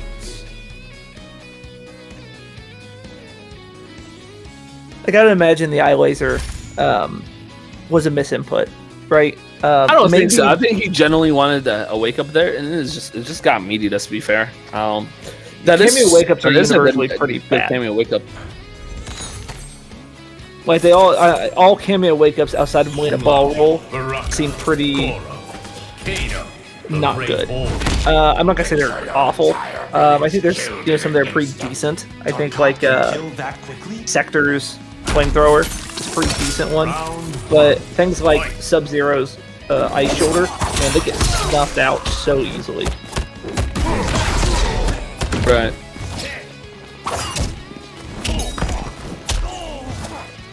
Kung Lao with a really underrated uppercut actually starts up in 7 frames. Make it really easy to punish a lot of those jailing situations compared to some other characters. And the thing is, the amount, it's not only just the crazy amount of plus range these guys have, the crazy amount of good throws, the crazy amount of damage they get. Like, it's just solid characters overall. And boom, again, just gets them there. Knows the matchup pretty well. You can't do that. Yeah, finally seeing some good utilization of the spin move. He knows his first armor is not fast enough to disrespect that, so he's like, you know what? I'ma just spin. Spin to win.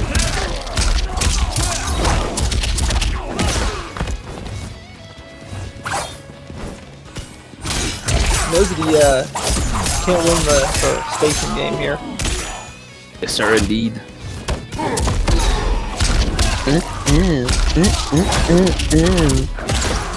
I swear to God, I know what that sounds just like, yet I can't quite. Someone in chat, please tell me. Oh my what's God! Down to Goro classic. Oh, excellent use of the poke to try and snipe him out of the air. Yeah, he's Illuminati just playing patient and back forward 2. Wow, Illuminati is playing out of his mind in this matchup right now. He's taking every situation that would be plus for Baraka and actively disrespecting it. Right. Which is really smart, right? Because he's the one character that can do that and not get punished for it. Ever. Right.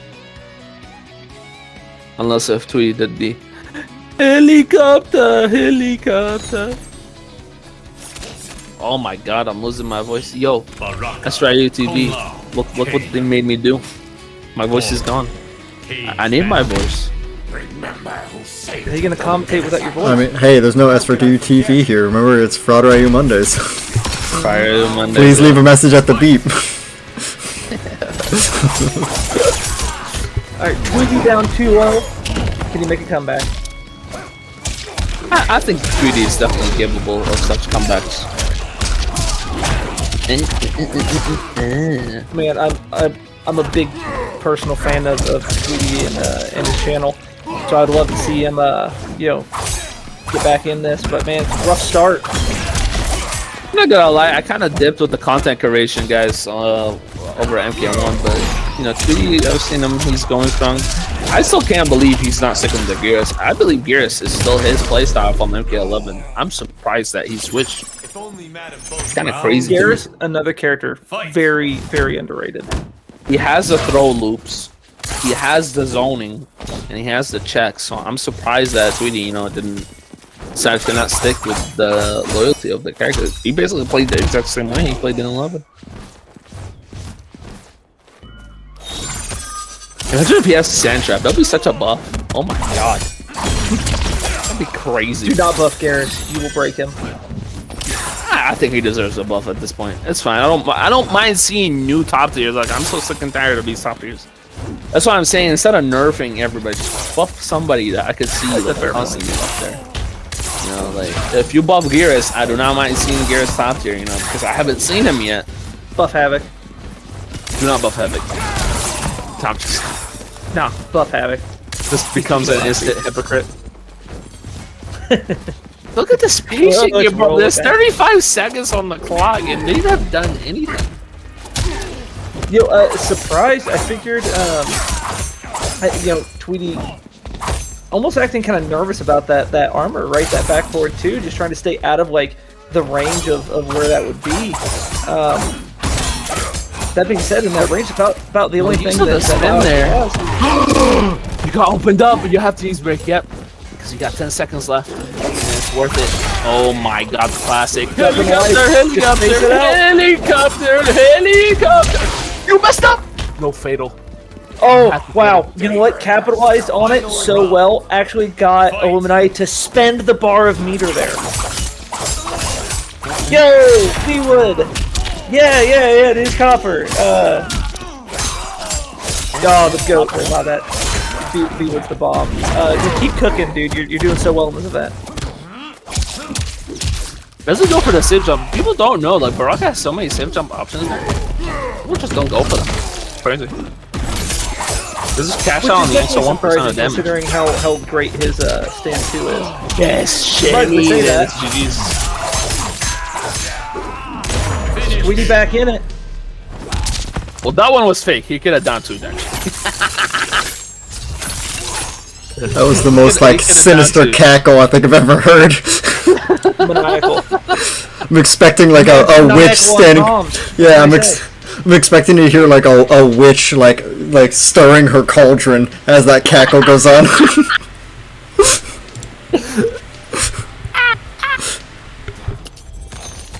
Guys, listen, okay.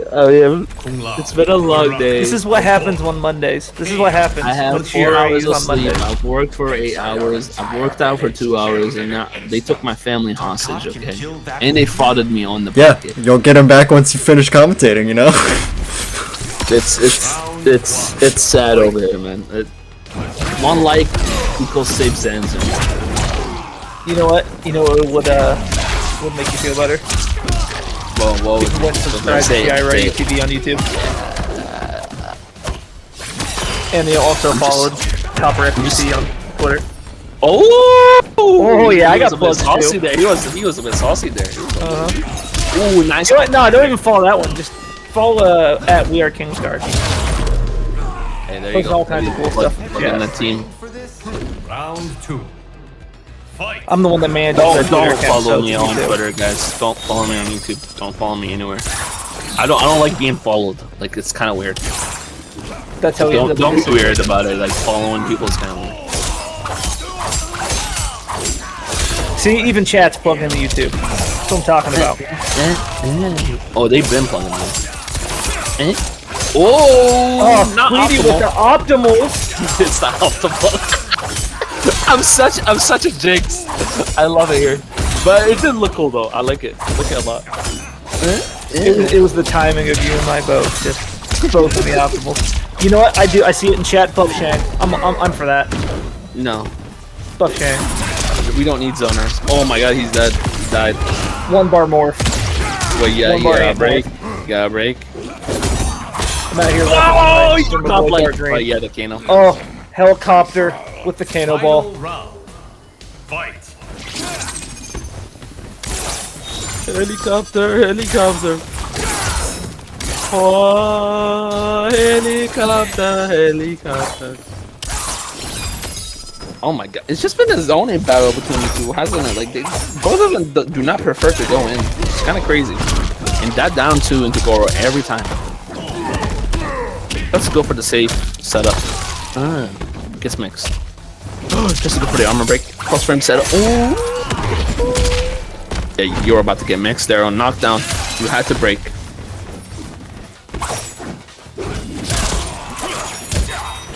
Oh. Good duck. Oh my god, the plus frame to the grab. Classic. Tweedy needs a big push here. You got to. Oh, the micro duck. Read and doesn't capitalize. The grab. Oh my god, he's literally 1 mix away. Don't get shimmy. You guys see him! Tweedy! He's gonna do it! Oh my god, these have been great! Oh my god, I didn't even get to do the game 5! Oh no, this is game 5! Okay. Gosh, shimmy. Yeah, I gotta ask you, Track Copper. score with how intense that was. That was nuts! Yeah, where are we going, Copper? Ladies and gentlemen, are you ready? It's game 5! That was a great game 5 right there. Nice. I told you I've been practicing all week. Nice. Wow. Going into an awesome game 5, which, in all honesty, these have just been some really, really great sets. Listen to I hope the play for Panther doesn't pull over, but that was great, man. I appreciate it. Tweedy is always the king of comebacks with Baraka. He's done it against Sonic Fox, he'll do it against Illuminati. He does not care. It don't matter the game too. MK11, MK1. If he's playing Baraka, he will come up with a great comeback. Yep. Helicopter. Here we go. Down 4. Jackson. Cross range almost. That's a backdash. Oh my god, the respect from both main is absolutely insane. And then we'll go back to the zone. Okay, that was like just literally straight up Brandon. What we're witnessing. What are we doing? Wait. Oh. When did Robocop get added to this game? It turned into a game of Smash real quick.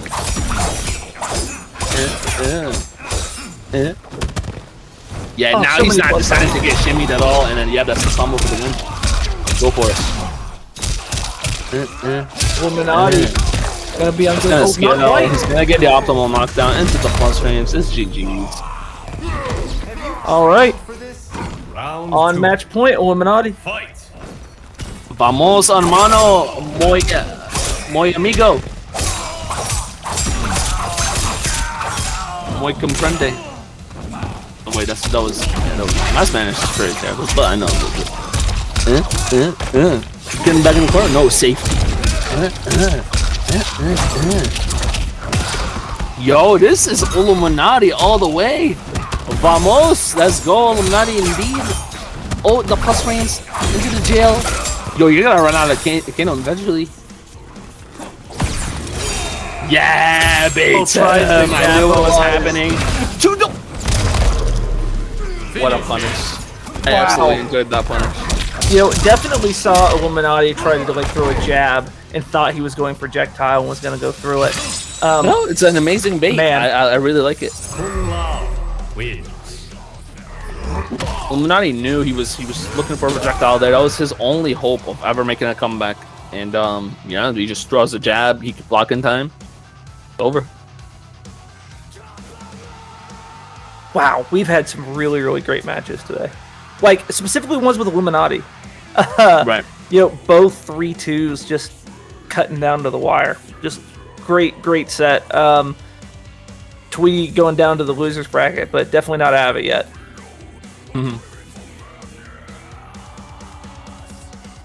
Alright, so we're gonna have our last winner side top 8 match up next. King Gambler versus Bwood.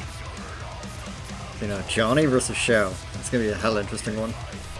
Oh, I'm looking forward to this. These are two players that I'm just personally love, like watching their sets and big fans of.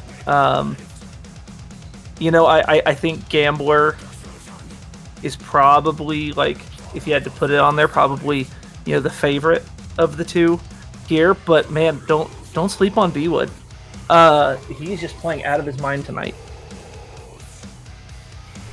We just saw it. He had a rather convincing victory over Skar to start off top 16. So, you know, you definitely can't count him out because he came here to play today. Oh yeah, I'm looking back in the rest of the brackets. I'm pretty sure he's 3-0'd his entire run today. I mean, if that doesn't show you the dominance he's been on, you know? Yeah. I think, boys, this might be my last game on commentary, as we reached the hour of 10, and my family is about to get released. So, you know, shout out. Right. Shout out over to Shirai Ryu, releasing my family. Yeah, you've held up your end of the bargain. It's only fair that we hold up ours. Also, Yes, how do you really not let him go after you come up with such a banger like Fraud Mondays? Yeah, exactly. Listen, I'm here all week. Okay, I'm here all week. Send the contract out. All right, I'm prepared. I'm here. All right. Nobody wants to send the contract to your boy Zanzu. It's kind of. Yeah, just know, guys, that he will compete for no less than $7,000 a week. I did not say that. Listen, if we want anything, Evo and just send take his family CEO, and we're hostage and good. he'll let you. I will play for you, bro. I'll get top 8s. Promise. I just need funding. You For know, the Shirai Ryu? For the fraud this'll be, Ryu, yes. For the fraud Ryu. this will be really interesting because, you know, I was talking about before stream. You know, Bwood plays Johnny Chameleon as a bit of a secondary. Probably very like familiar with the matchup and any kind of gaps. Let's see if he can kind of exploit it. I mean, oh, just go for the overhead, no love. Gambler is ready for it. Man, I feel like Gambler has been ready for everything. Speaking of it, he's ready right there. Yeah, what a perfect segue, huh? He's always ready, man. He's just a ready man. I feel like Gambler is the type of guy to never show up late. You know, he'll always be like on time, on the dot. I think that's the type of man that Gambler is. And oh my god, there goes the armor. You know, we were at Evo last year, and I saw someone, and I thought it was Gambler at like a little small tournament before Evo. Nope, turns out his doppelganger was there. Oh, nice. They looked exactly. You look at that. Even Gambler out here frauding the streets. That chills. No, that was Queen. Oh, I just said got chills. No, I had chills. Commentary. Let's go. Oh no, launch. Doesn't launch the damage. Are you feeling a little bit nervous here against Johnny Cage? We'll see. No, what punish, please? Okay, thank you. I thought he was gonna duck this man too far. That being said, Johnny doesn't necessarily need meter to get combos. It's so crazy on commentary. You notice like bad habits of players. I just noticed that the flow chart. Obviously, he'll switch it up once people like see it. The flow chart is stand 2, 2-1, into throw, and then forward 3. That's actually awesome. Yo, Gambler got a flow chart. Look at him, bro. Only on commentary would you notice these things. When you're playing him, you're just getting decked. But when you're commentating, and he drops it. You can't drop these. Okay, there's a lot of plus. Okay, ships out of it. Almost a scary moment there for Bwood. Bro, Bwood, what a dominant first game here, man. I feel like Xiao does really well against Johnny too, man. I need to pick Xiao against Johnny more. I feel like Xiao is he's a scam artist, bro. Just delete the character from the game.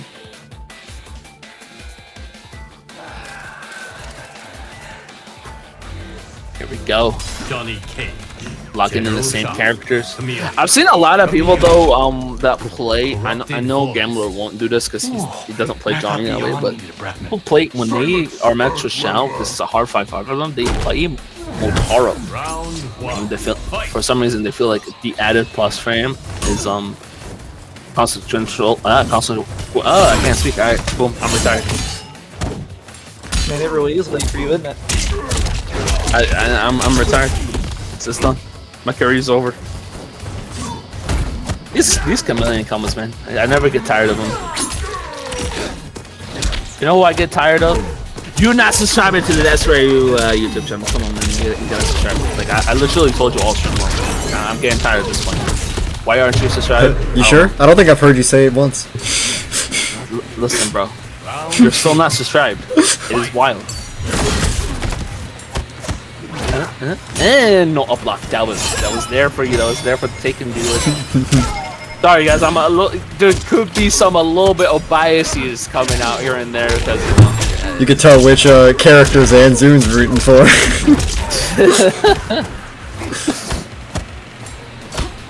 You can tell which team I'm rooting for. Yeah. No, I think I'm biased. Well, I just don't mind either. Fraud. Yes. Oh my god, but like, so we had a dominant round from Bwood, and only in response, Gambler said, "You know what? Take all those plus frames." I don't think Bwood had a turn that entire that entire match. He did not. Johnny He did not. Wins.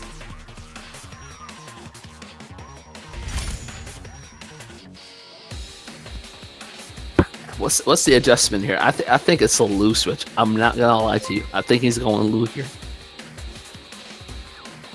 I've been said this. I think Bwood's best character is the Lu. I actually really like this though. Johnny Cage. But now he believes in the Shao. You have to. Shao is really good in this, but he switches to Lao. Okay. He's trying to scam with the 50-50s, I believe. It's like toxic and masculine had a meet. You know, I think it's good. I don't think it's as good as like some characters that can exploit it. You know, I think Melina, for example, Round 1. gets a lot more out of this. But you know, I've played against Bwood's Lao Shao. It's he uses it very, very strongly in like a neutral tool. Yeah, not something he tends to struggle with, I think, in particular against there. But man, gonna cash out on some damage. Yeah, Perfect timing to get the axe back. Yep, still his turn.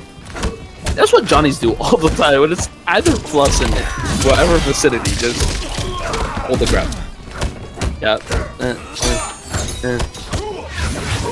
Good stuff, man, from Bwood. It was like, you know what? I could be dominant in response too. Wait, let me not jinx it. Let me not jinx it. Uh-oh. Sorry, Bwood. I apologize. I apologize completely. I am so sorry. You didn't get frauded. No, you're getting frauded. Oh, wow. You're not getting frauded. Nice.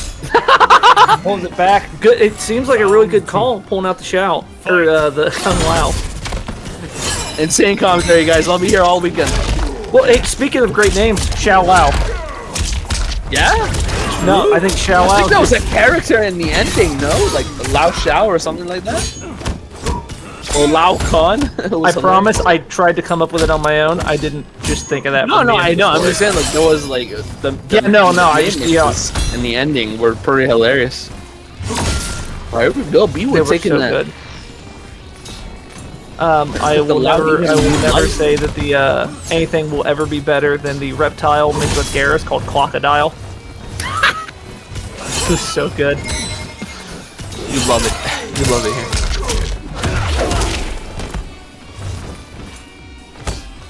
Oh man, I lost my voice. Front Ryu Mondays, man. Oh my god! It's gonna load it up. Oh, looking to take it back 2-2. Final round. Fight. Oh, sorry, 2-1. This is just like neck and neck matches. Oh, And we don't seem like it's a close one. It's It's just dominating from one side, but making great reads from Gambler.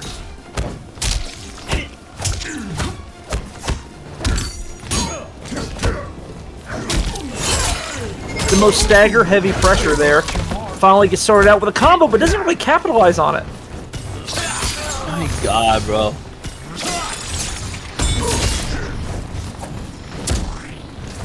Maybe Johnny is the podcast. Maybe I need to pick up a little Johnny. I peeped this. Kinda So many there. plus frames into plus frames into pressure. Yeah, it's kinda there. Bwood giving it way too much respect.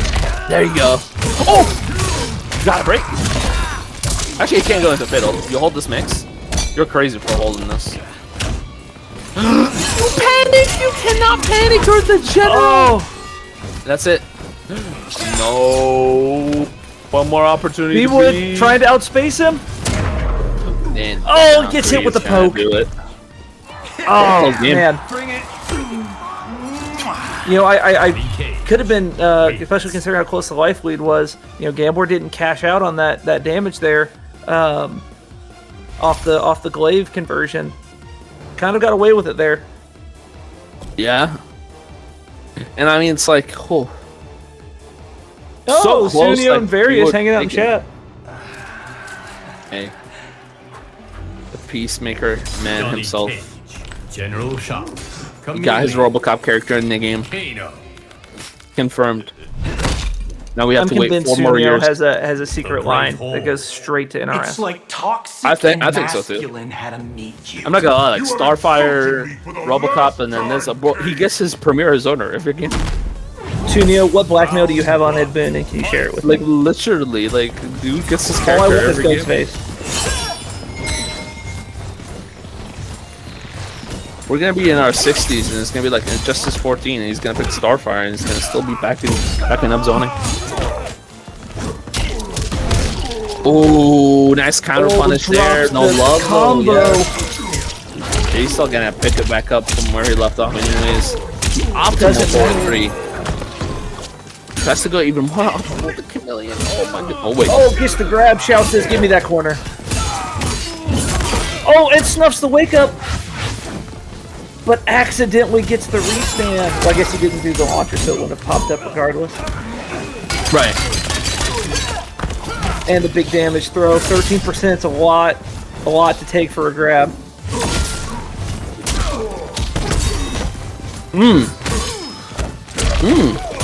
Oh, the shimmy works every time. Forces him to break. Shao's still sitting in a good spot here. Still break a combo if Don't you get overheaded, please, for the love of mankind. Do not get overheaded. He's gonna fraud you with an overhead, bro. Oh, and he makes a reach. Oh, it doesn't get the punish. And Bwood capitalizes. You have to. Round 2. Fight. Someone say Starfire Platinum, get banned. What's up, Platinum? But I'm over here. Anyone with a slightly good projectile is like, did somebody mention? Oh, here we go. Back in the corner we go. Nice duck, I like it. It's gonna force the mix here. Yeah. Guess wrong. Guess wrong. Oh, you just mashed it again. Combos, Seeing no a blue lot there. of really good Goes for the utilization. shimmy. Yeah, that was gonna be it. You know, seeing Kano, not something that you've seen a lot out of Bwood prior to his time with Rez. I'm guessing, you know, something maybe Dialogue helped put him onto, and clearly paying off really, really, really well. Using that Kano ball very smart to get a lot of really good pressure. I mean, listen, you gotta believe in the Kano. All right, it's. I think Kano is still probably his best cameo, unless if we're doing with his owner, you have to go Chameleon. We're kind of forced to go Chameleon. That's Shao. But yeah, I still think Kano is his best cameo. Speaking of best, this game is gonna be. I mean, Oh no, the game is gonna cut out. You do it, man. no, I think I gotta do it because, you know, you guys both got your turns. No, but it's your turn. ladies and Yeah, it's your gentlemen, turn. right now, we are going to a game.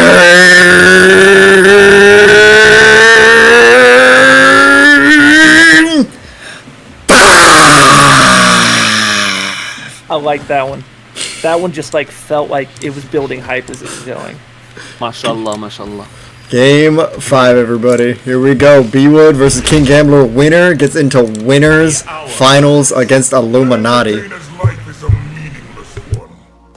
First set, that's gonna be. I bring joy to millions. Round 1. Fight. Point. I like the tech. He knew. My God, Oh, this is gonna hurt. a lot. Yeah.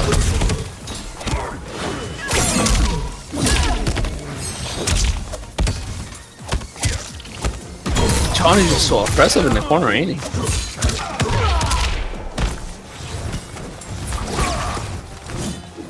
And you can just run away. It's not fair.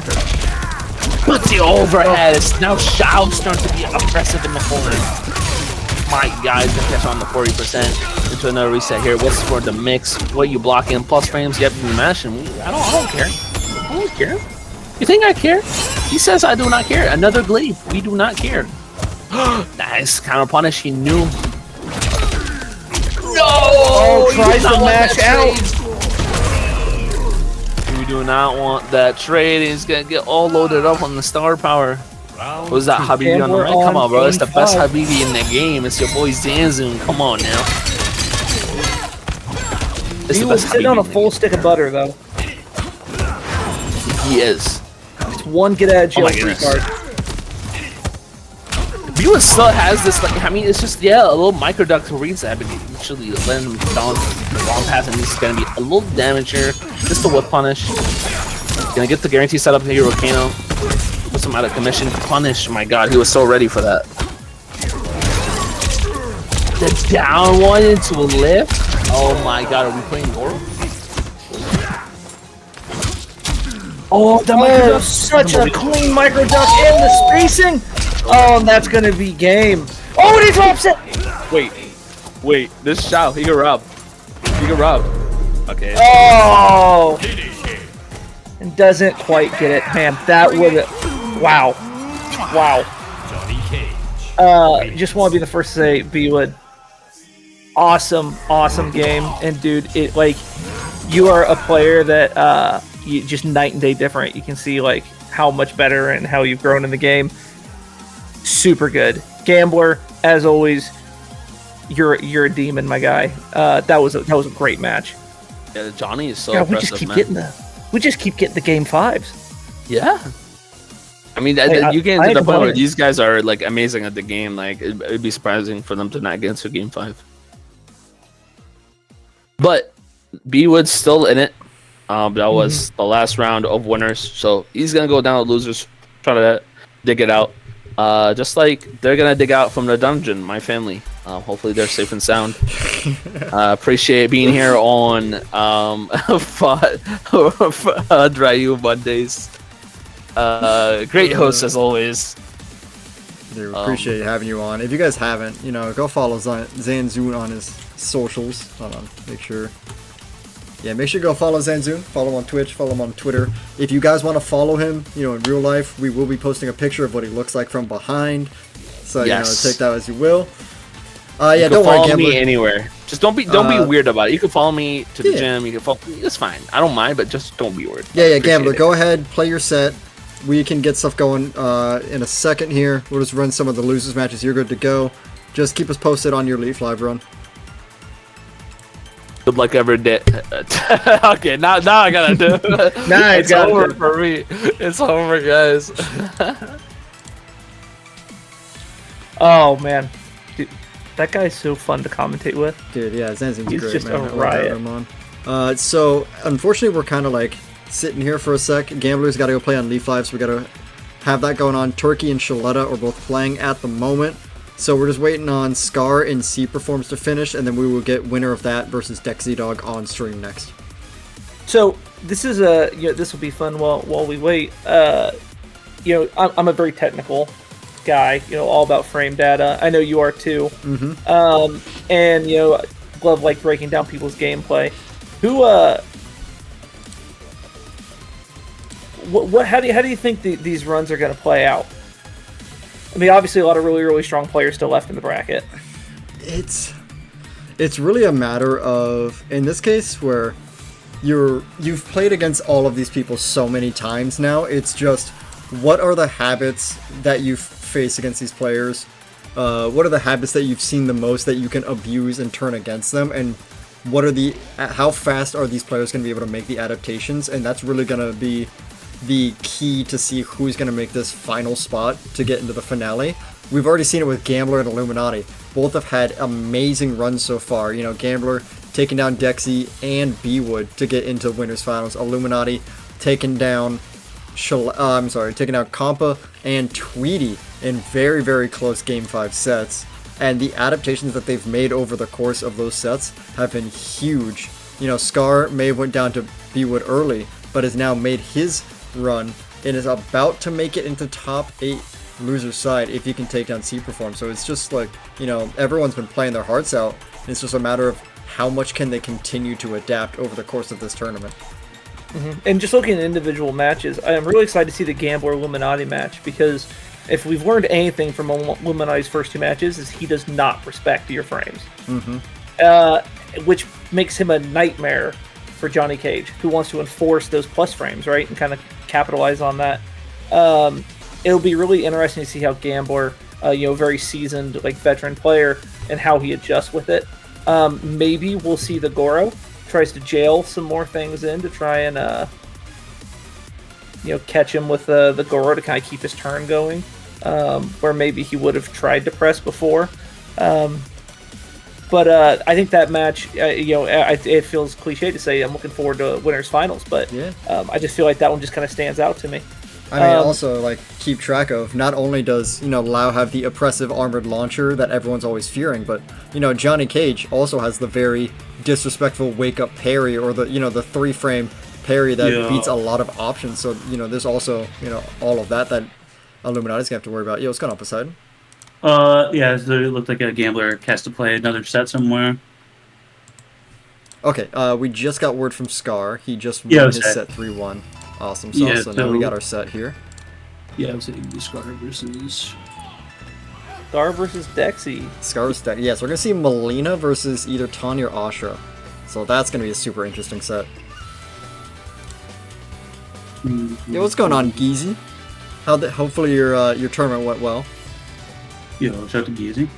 Hey, Geezy. I tell you what, I was able to kind of peek on there. I know my guy, Just Meezy, didn't win, but man, the guy played like crazy. Meezy, one of the last guys left, and I seen like text messages in my group chat where he was apparently just playing out of his mind. Yeah, dude, the guy, people sleep on him. Legitimately, I think Just Meezy is the best. I would argue is the best Sub-Zero player around right now. He has been an offline guy. He's played nothing since Sub-Zero since like day one. Just Meezy's really good for sure. Yeah, no, he's definitely up there. He's leveled up so much too. Actually came in second at MKNJ the other day. So which not a massive like weekly tournament, but it's just full of these demon players like Red Nose and Gurr and guys like that. So heck, if you get to practice with those guys each week and play with those guys each week, you're going to get better. Yeah, if you're from Tri-State, honestly, like, I don't know if this is a hot take or just facts, but Tri-State is the strongest region for MK in the world. Like, in terms of try to get better when you live in Iowa. Yeah. What is that? Try to get better when you live in Iowa. Yeah, right. Yeah, exactly. Like you have online, but like online is such a good resource these days. But if you have the ability to go to offlines where you have like really good top echelon players, it's just a way easier way to level up. Obviously nowadays with online good netcode and stuff, you still can. So you can live in like the middle of Nebraska and still get good. Mm-hmm. But before MK9 days, like, dude, you're good luck, man. No, I'm super proud of him. We just launched KGE like two and a half months ago. We went out and we were just looking for guys that were maybe more lesser names or no name guys that just were super passionate about it and really wanted to grind it out. And Meezy is one of those guys that just obsesses about the lab and kind of lives in there and spends so much time. Someone who's playing Sub-Zero even when he was bad, just because he loves the character, right? And makes it work. As much as we talk about broken stuff, you can make any character in this game work, right? I mean, Havoc. Most people considered him maybe the worst in the game, and we saw Havoc player go all the way to grand finals, swapping between him and Liu Kang and Wise Gemini. So you can make anybody work, and it's really cool to see when people have that like passion for those people to just kind of push it until it goes until they make it work.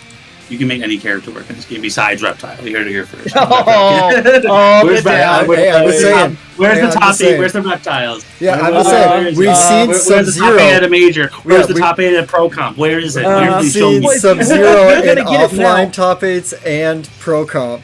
And we've seen Havoc win a major and be in grand finals of Pro Comp. Where we have not seen a single Reptile offline top 8 or in top 8 of Pro Comp.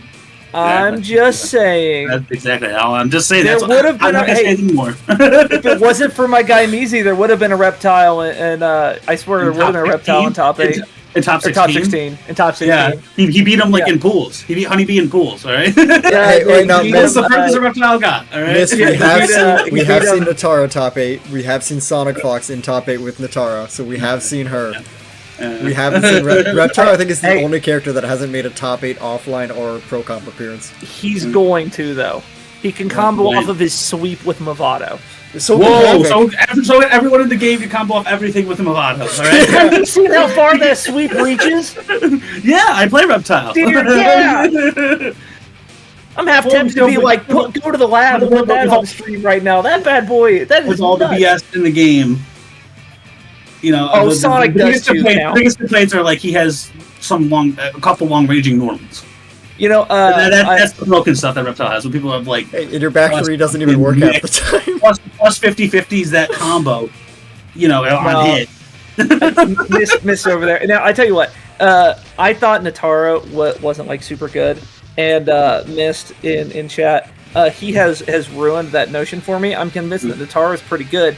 She's just insanely hard to play. No, she's very technical. So people who There's no way he has there's no way he has fingers by the time he's like 24. Hey, I mean, we can make that hands are argument falling about apart. Kenshi. Kenshi's really good. He just takes a lot of execution, you know? No, He's hard to play. Kenji's just got like sequences. He's do a just really hard to play. Yeah. Nah, it's just a sequence. Like he just gets. You actually make reads with Natara. I'll give him that. Yeah, you gotta make a read on it if opponent's blocking overhead or low when you have them in the guaranteed sandwich. Nah. Right now we're waiting now on we're Skar and waiting Dexy on, to send invites. Once we get the Yep. invites sent out, then we can get the next set going. If you were gonna say like one character, and you can't pick your main character beside him, Who's the worst character in the game? you just got buffed. He did. Just Who do you want to see get a buff in the next patch? What character What do I else? want to see get buffed? I have to look at the cast real quick. If I just see what character wanted to Buff get Kenshi. No. Alright, we're gonna go ahead. This will be the last time we get Copper on. Thank you guys for No, don't do that. Maybe No, like no, Havoc. Probably, even though I know Havoc did really well. I think Havoc would be good. Get a buff. I think Havoc's full. No, you know what? Honestly, I think Lee May is kind of bad. that's know what I was she's, gonna like, say a too. good- If anything, She's I would not like like- to see Lee May to have her She's combo lame. damage is good, but I would like to see her neutral get buffed. You know, she's a bad character when Reptile can lame her out.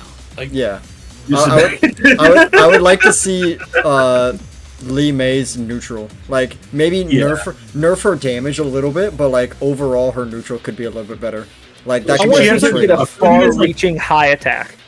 Like the thing is, all the characters that extend her combo. I mean, I guess like Janet, you can kind of get like some neutral assistance, but like all the characters that do her good combos with her, just give her more damage, like Scorpion or Janet. Yeah.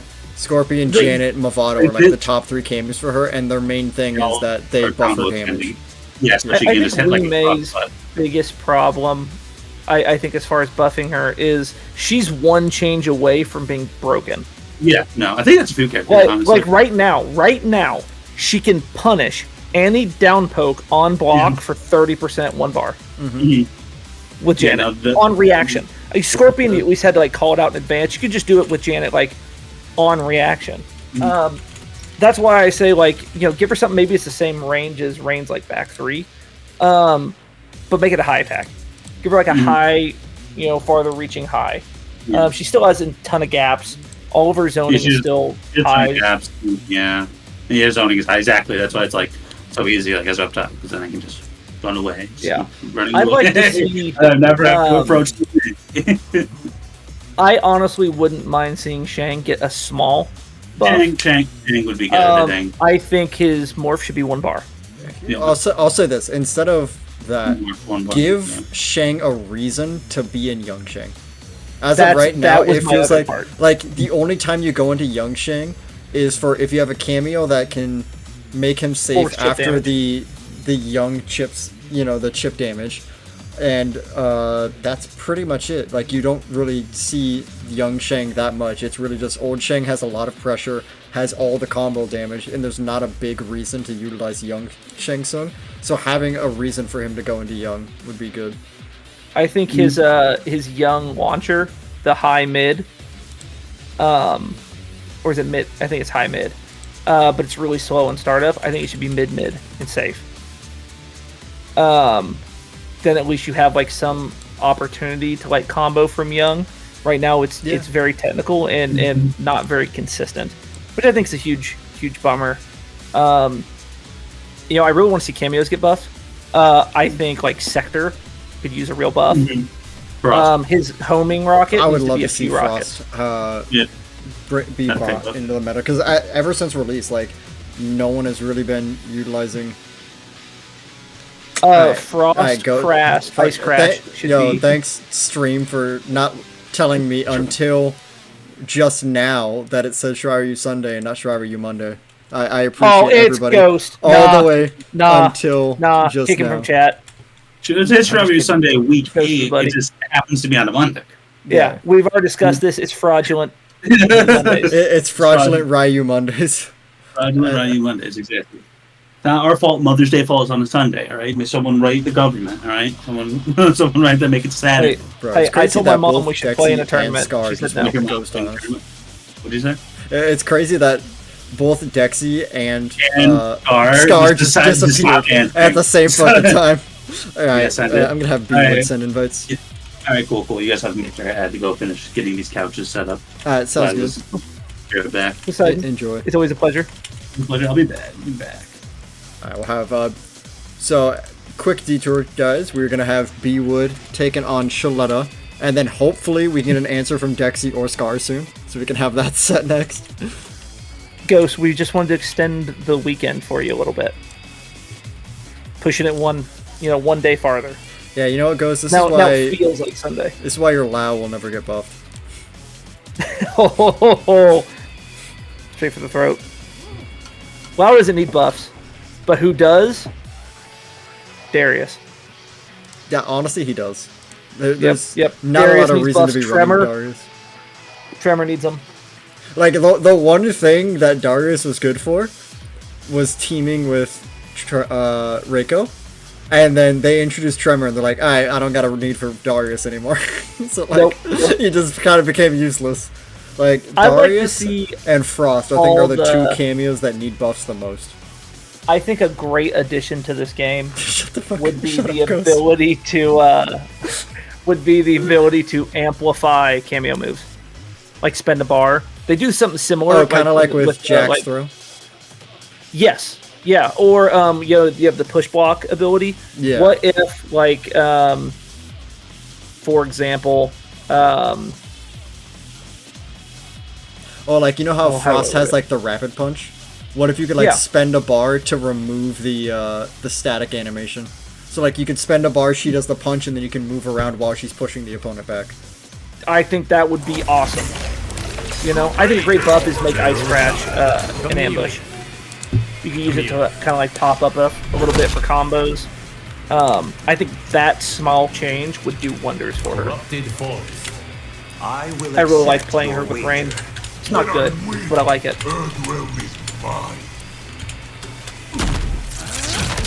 Alright, but right now we're going to be seeing Bwood from Res Esports taking on Shuletah from Damascus Gaming. We're going to see the Devil Chameleon here. Yeah, just going straight off. Huge combo coming in here into the mix-up opportunity. And oh my god! He's just the mix game from Bwood has just been insane. Just as soon as you think there's going to be a slowdown in the pace, he just introduces another mix-up on top of it. I'll be surprised if we don't. Interested, we'll probably make some form of chameleon change.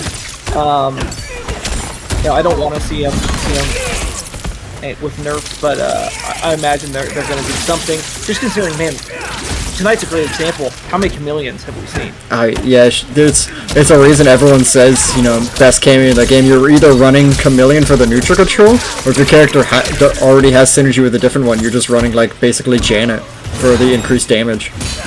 Yep. Oh, big damage coming in here and gets a fatal blow confirmed. That's gonna be round one.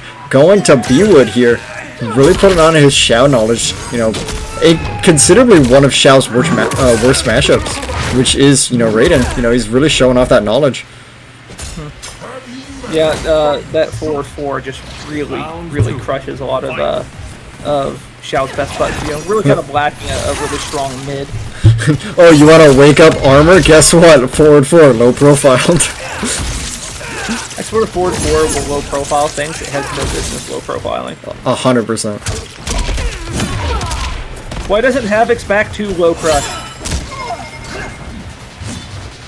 It looks like he's jumping. It does. That would be actually cool, but oh, beautiful overhead coming in here from Shuletah. Full combo. Not going to spend the bar, well, because he doesn't have any, so you know, it'd be hard to spend what you don't have, but... Million, one of the only cameos that you see do a non-projectile move that you just kind of throw out there. Yeah. Like, in their face. Oh, unfortunate drop there on the combo. Still keeping the pressure up, but Bwood finds the down one to get himself out of there and just return to neutral. You know, this is a big thing about Raiden, is that he can kind of just dictate how the matchup goes. He can go on for that all-aggressive playstyle that everyone knows him for, but if need be, he can just run back and play that zoner game, and, you know, Xiao kind of respect that as he gets hit with the overhead, forces the breaker. You know, last chance of the round here, you know, he's got full belief in it. Raiden as a, you know, not something we see very often, but Raiden Sub-Zero, really well, like, utilized as, like, a countering zoning character, and still capitalizes at, like, 40% for 1 bar off of the freeze. As everything stays grounded for his forward 3-4 combos. But right now we're going to be seeing how the utilization of Jade here. Wow, just a straight challenge from Bwood. Going to catch out. Doesn't decide to continue the combo, though. Baits out the armor. This is huge for Bwood into the guaranteed mix-up scenario here, but the wake-up Melina ball roll is going to be doing it. Bwood didn't challenge with some form of mix off of it. I think he was thinking maybe Shuletah was going to go for another armor attempt, but, you know, doing that, you leave options for the wake-up buttons, or in that case, you know, the wake-up reversal cameo. Great safety and just a challenge with the throw here. Bwood's going to be taking back that corner. Last hit scenario for both players. Gets opened up with the mix! And this should be all Bwood's game. Yeah, game 1 going to Bwood with the Xiao Million. Such a smart move to put him in the corner there. Shuletah playing very solid neutral. Just trying to stay outside of that spacing to look for whiff buttons. Putting him in that corner, kind of pulling that away, and forcing him to take that mix. It was a really smart move on Bwood. Yeah, it's just, you know, back up all you want, but when your back's quite literally against the wall there, you know, you're forced to eat a mix-up regardless. Dude, Blackout, I cannot agree more. Bwood is clearly just, you know, plays like excelling. Yeah, I mean, I've seen Bwood been playing week after week in all of these SRSs, and hands down, this is the best I have ever seen Bwood play. He has been gaming out of his mind today. Round 1. Fight.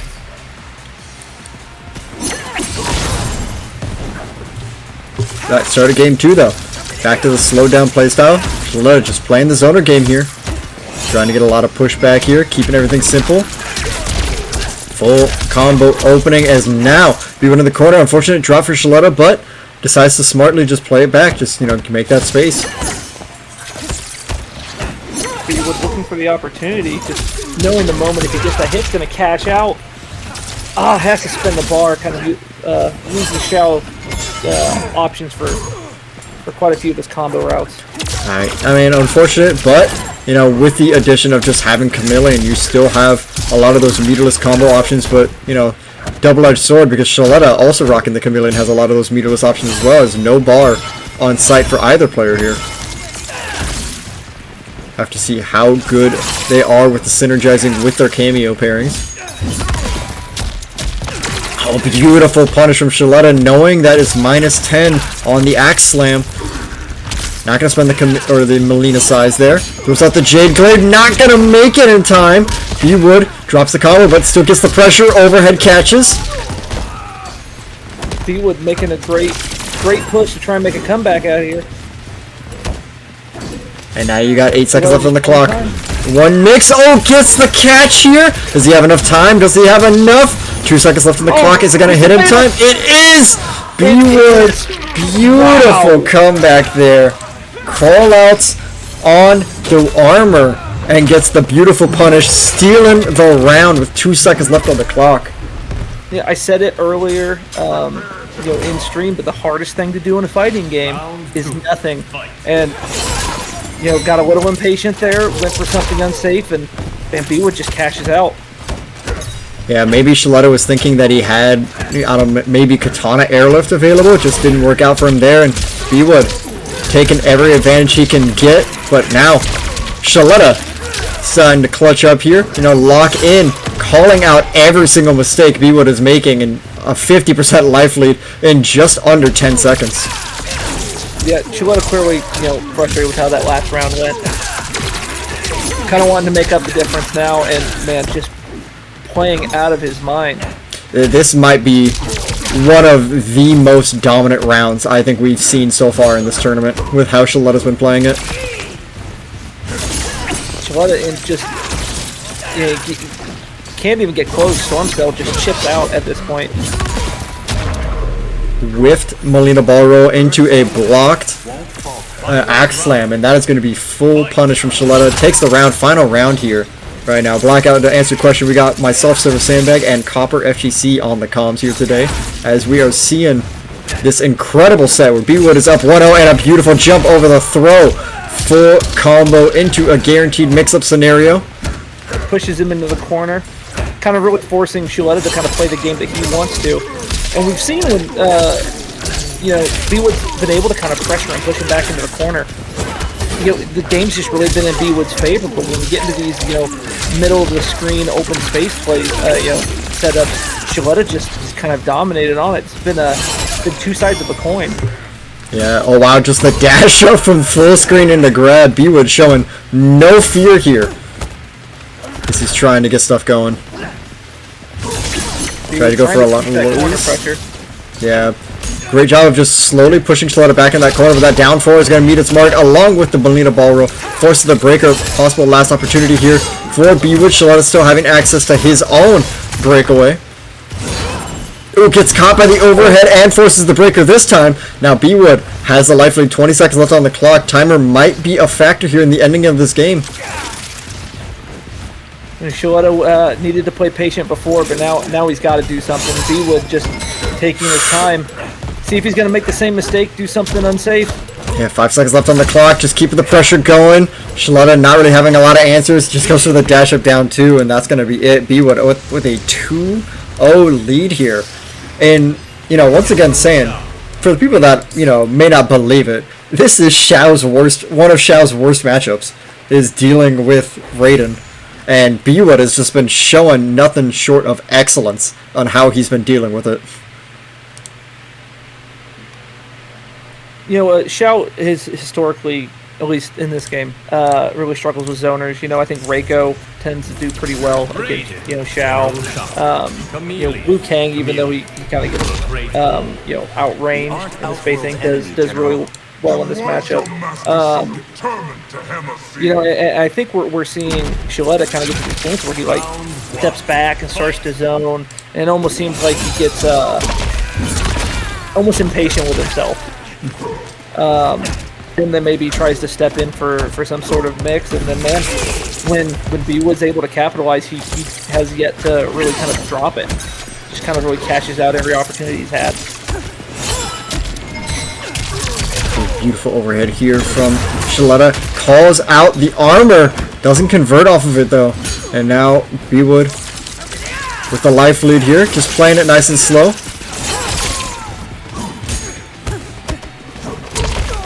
Oh, beautiful conversion. Calls out the poke. That was a very scary situation. Yeah, that was like a guess for round scenario there, but Shuletah smartly got the armor out. Gets the combo conversion here. Not gonna be able to get a kill. One more reset though. Will do it. Back throw. Dude, Bwood has not been scared to just throw after any string that Shuletah does. And I don't think Shuletah's really caught on to that yet. We've seen this a lot last night. Into the pro competition matches. There has been a lot of throws, people just throwing every time there's Chameleon out, right? People are respecting the glaive so much that it's just kind of forces other players to get a throw. I think on a casual level, we don't see it quite as much because maybe they aren't paying attention, or even a lower level of the tournament. But when you get to these high level players, they know that chameleon's there, and they know that a throw is going to hurt a lot less than getting caught with that glaive is, and we're seeing a lot of people get away with throws because of it. Yeah, just a lot of that risk reward factor, as you're saying. But right now, we're seeing another throw coming in here, this time from Shuletah. And just, ducks the throw this time around. And Bwood stealing that corner, going for the mix, baits out the armor, and this is going to be huge damage. Possible ending of the round here. Oh, that's guaranteed end of round. Axe Slam is going to do it. Bwood sitting on set point, looking to 3-0 Shuletah and take him out of the tournament here. If you can just take one more round. Alright, don't worry, Gambler. We have another set to do next after this, so you're good.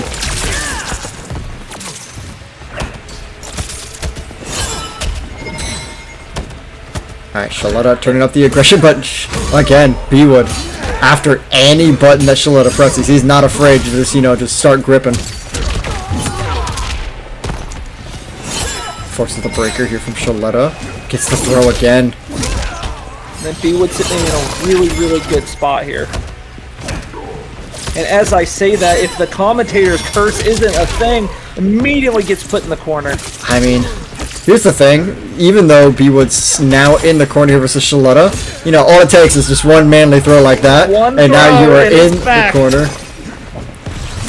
Catch him with the overhead, but no Katana fan left. Gets it this time around.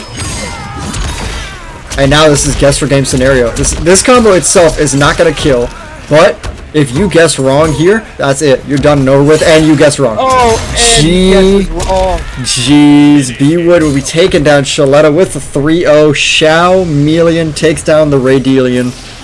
And Bwood going to be moving on, guaranteeing fourth place. Yeah. Oh, wow. Dude, that's a clip. That's a clip if I ever heard one. That was great. That would be... And just a bracket update for everybody. Skar did end up taking out Dexy 3-1. Yeah, Dexy been on a run. He did win the West Side Pro Comp, but today that's all Skar. We're gonna be seeing him up next, taking on Tweedy. So we're gonna be getting that match up for you guys right now. Was Blackout? Yeah, Blackout was in the bracket. Personally big fan of Blackout. He was one of the early Reikos that I watched. I think really people talk about the best Reiko player out there. I think he should be in the conversation as like one of the best out there. And don't know if he gets as much credit as I think he probably does or deserves. But no, I sadly I didn't quite make it. Did make it into the top 16. Didn't get to commentate him playing today, which is a bit of a bummer. But no, a big fan of his play regardless. Yeah, it sucks to see, but we've also been seeing him a lot here, working on that commentary gang. So not only is he gripping you guys in the play, he's also gripping you guys on the mic. So, we love to have him on here. He's just absolutely been phenomenal. We love seeing him not only playing the brackets, but having him on comms with us. Just big shout outs to Black Guy. If you guys aren't ready supporting the man, you guys aren't doing yourselves a favor. The man, the myth, the legend. Exactly. The general. Or the lieutenant? General side piece. Something like that? General side piece? Yeah, that's where we're going with that. I feel like it's got a nice ring to it. He's the general side piece. He's the general side hoe. That's what he is. Sells great insurance. Sells great insurance. Alright, so now if you guys are accustomed to MK11, you should already be familiar with this matchup right here, and that's Skar versus Tweedy. One of the most iconic sets that you would see in tournaments all over. Two phenomenal players in their own right. I don't think I've ever seen them play in MK1, so this is going to be a first for me, but we're going to be seeing Tweedy taking on Skar here. And this was a Gareth Jade in a yeah. Yeah, and now you basically got the next best thing. You got Baraka Ashra.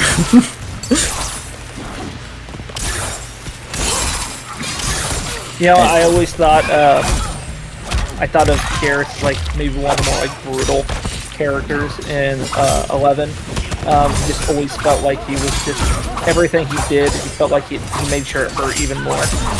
And Baraka kind of symbolizes a bit of that in this game. Yeah, instead of just slamming you into walls and stuff, he's beating your face in with his blades. When I see Baraka's moves, they just feel personal. Yeah. Hey, I mean, you get inflicted with a disease that slowly turns you into a savage and try to be nice to your opponents, That's fair. But then again, Baraka can't assault me on screen like Garrett can. So you got a point there. Yeah. I know those combos don't actually do as much damage, but the mental damage that they cause to your opponent, I feel is like well worth it. Especially when he, it's the iconic Gearus combo that everyone knows and not so much loves. We're not gonna say it, but if you know, you know. You know. But that's gonna be Skar taking round 2, final round here. I haven't really been saying much about the set, but these two players going back and forth. Tweedy with a pretty dominant round 1. Skar, single-handedly just taking that second round back for himself in equally dominant fashion. Now, maybe a more back and forth round 3 here as they start to understand what the game plan is from each other. Yeah, and Skar only lost today to Bwood, who's just been on an absolute tear. So, I always liked his Tanya, but his Asher has been just so good in K1 from every time I've got to see him play. Like he's always so clean with his inputs, and she's a character you need to really master spacing with. And he's just so good at that. I mean, we saw that in 11 with Jade, and it just kind of carries over into this game as well. So, I think the key here is going to be for Tweedy to kind of get in and try to force all the pressure he possibly can, because when he gets to this screen, I think Skar is just too used to oh, wow. the way it plays, but what a great call out. This is not going to kill, but this will be really great for Tweedy. Not only does the Fatal Blow do a substantial amount of damage, it also does great dot damage. And fun fact about Baraka, whenever the opponent is suffering dot damage, he actually does increase tip damage. There's a nice little passive effect that he also gets. Oh. 10 seconds left on the clock. Here, catch with the helicopter. Here comes Kano, and just the chip out there alone with the Kano ball is going to be enough for Tweedy to take game number 1 off that beautiful comeback. And really, it all just came down to him calling out that projectile in neutral, and that is a Tweedy classic, especially in MK11. If he saw you just starting up a projectile mid-screen and he was playing Gearus, that's a vacuum. That's the Hoover vacuum all day. He is not afraid to let that fatal rip if he sees you doing something even remotely punishable. Oh yeah, and such a awesome way to start a set like this, right? Like these are two people who've been doing it for so long and have so many fans and help get so many people into the scene, and set 1 it clearly doesn't disappoint, right? Yeah. So I'm calling an early prediction that I really want to see a game 5. That would be very impressive if we can see it here. And Tweedy already showing off early, as we saw at the end of game 1. He's not to be taken lightly when he's in that 30% range. If you see that little L2 R2 at the top of the screen, and you want to think you can get you can get a little bit risky with those projectiles, he is showing over and over again that he is not afraid to punish you for your single missed opportunities. But now back to neutral here. Doing a really good job this time. Last game we saw him just kind of throw a lot of projectiles out. This time it seems like he's kind of putting a little bit more of a gap in them, hoping maybe he can kind of catch Skar out. Uh-oh. Okay, interesting lag spike there, but seems like everything cleared up.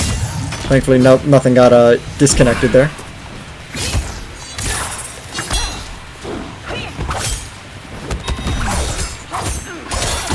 Man, but now, going with the life lead and just kind of,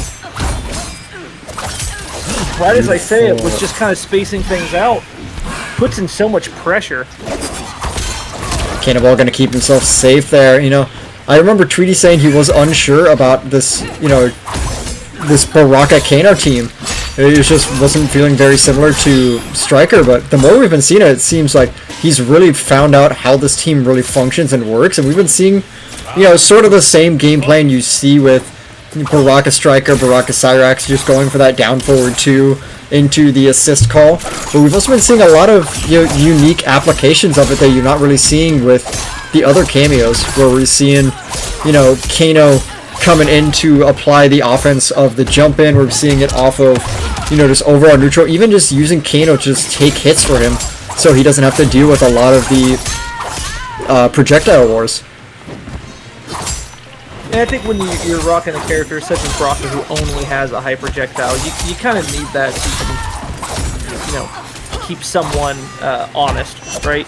And using that Kano ball like very, very well, just to kind of always keep it as a threat on screen. I mean, speaking of being a threat, Tweedy Decisive game too. Yeah, Skar right now is in threat of being knocked out of the tournament. Unless we can see some adaptations here, because right now Tweedy has been absolutely gaming with this Baraka Kano. It's such a simple game plan, just going for the constant chip with the Kano ball to keep yourself safe, or just playing back with the projectiles and Kano knives, but he does it extremely well. And not only does he have his game plan so simplified, it allows him to just focus on his opponent's mistakes and call out any single habit that they have. And I think that's why Tweedy has gotten so far in this tournament. Seeing the character swap, I don't think it's a bad choice by any means. You know, plus having the ability to amplify that and just kind of like keep through. Tanya, most people don't know this, has a very unique asset to her projectile. When you amplify it, most of them will hit the cameo and stop there. Tanya's will actually go through the cameo and hit the player as well. On top of that, also nullifies enemy projectiles that come in. So, say Tweedy wants to sit back, throw out the Baraka Blade, throw out Kano Knives, that amplified projectile will win that trade 100% of the time. But, even more, has access to the teleport, so Skar can get conversions like this and steal back the corner immediately.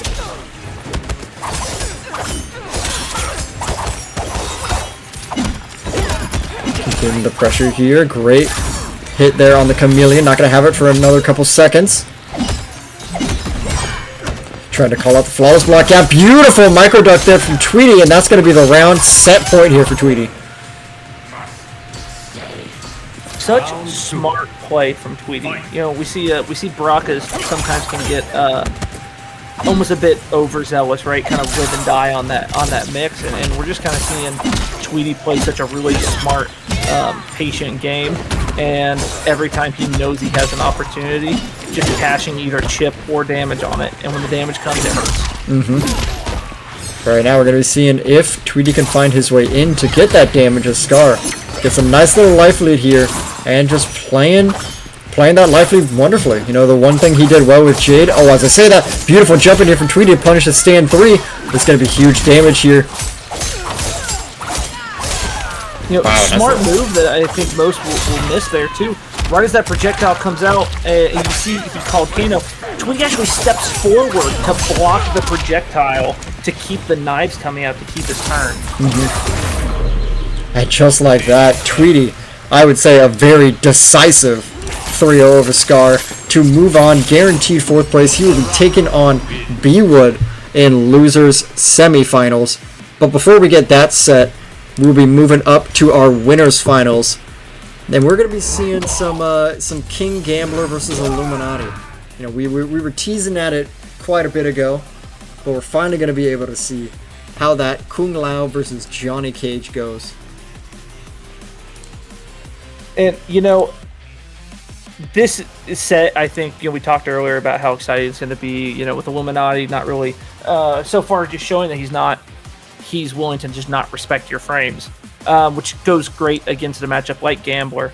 And then, you know, we look on the loser side, we have Bwood, who lost 3-2 in a really close game to Gambler, up against Tweedy, who lost 3-2 in a really close game to Illuminati. You know, where this is one of those scenarios. Sometimes when you look at a bracket, and even though you see top four, there's like one or two people you feel like are like, oh yeah, one of these two are probably going to win it. This is a scenario where all four of these players, the two that are in losers, barely lost. It is anybody's game. Everybody right left in the tournament. Yeah, as you're saying, everyone left in tournament are the same four players that started off top 8. All four are our surviving members, our top 4 of all from the winner's side of top 8.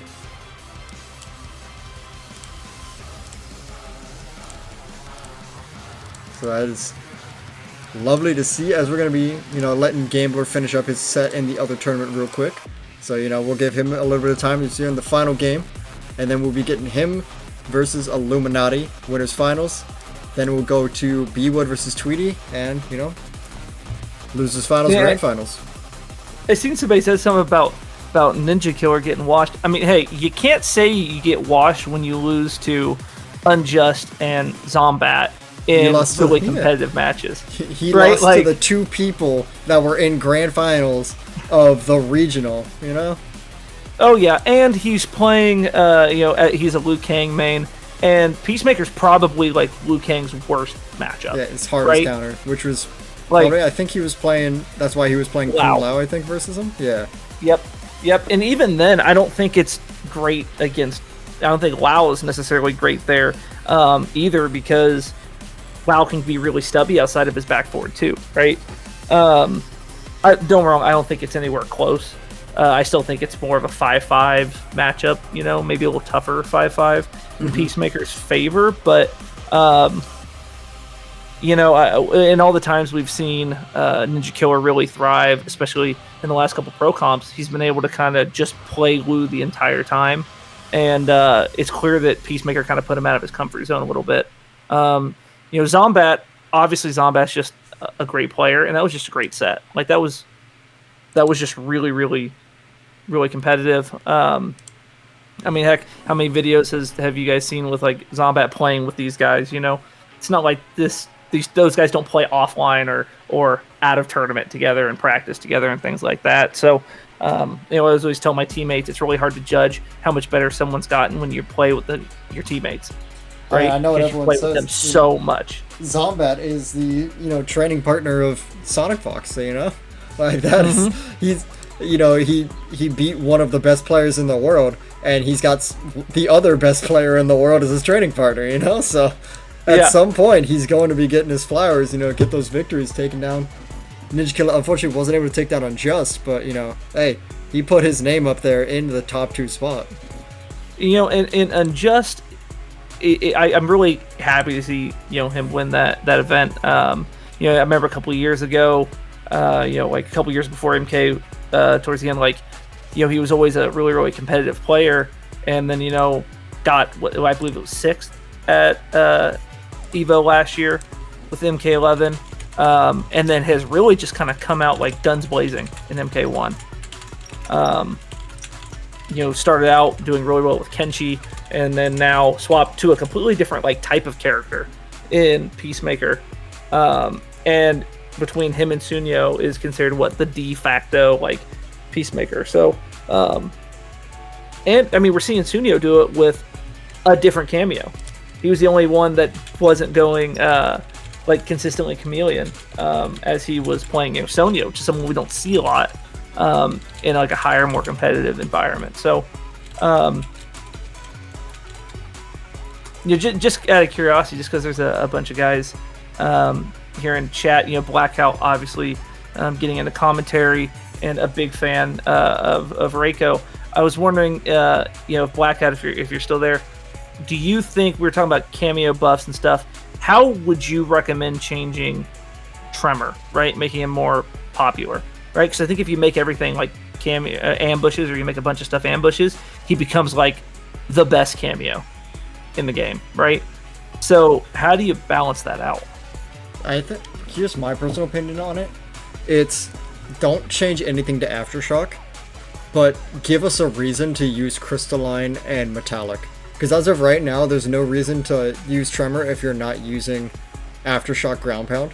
give us a Yeah. reason to use Metallic and Crystalline. Because as of It's right now, almost only ground yeah, pound. yeah, because Crystalline and Metallic, while they are great, and I found some uses, especially with playing Liu Kang Tremor, I've found uses for those forms, but it's just not worth running over what you can get with Aftershock. You know, I think make Metallic the up Lava Blast, make it a safe launcher. You are completely hurt. Or a safe launcher on Joker opponents. Because right now Yeah, adjust the gravity scaling on the up one. even the angle makes it really hard.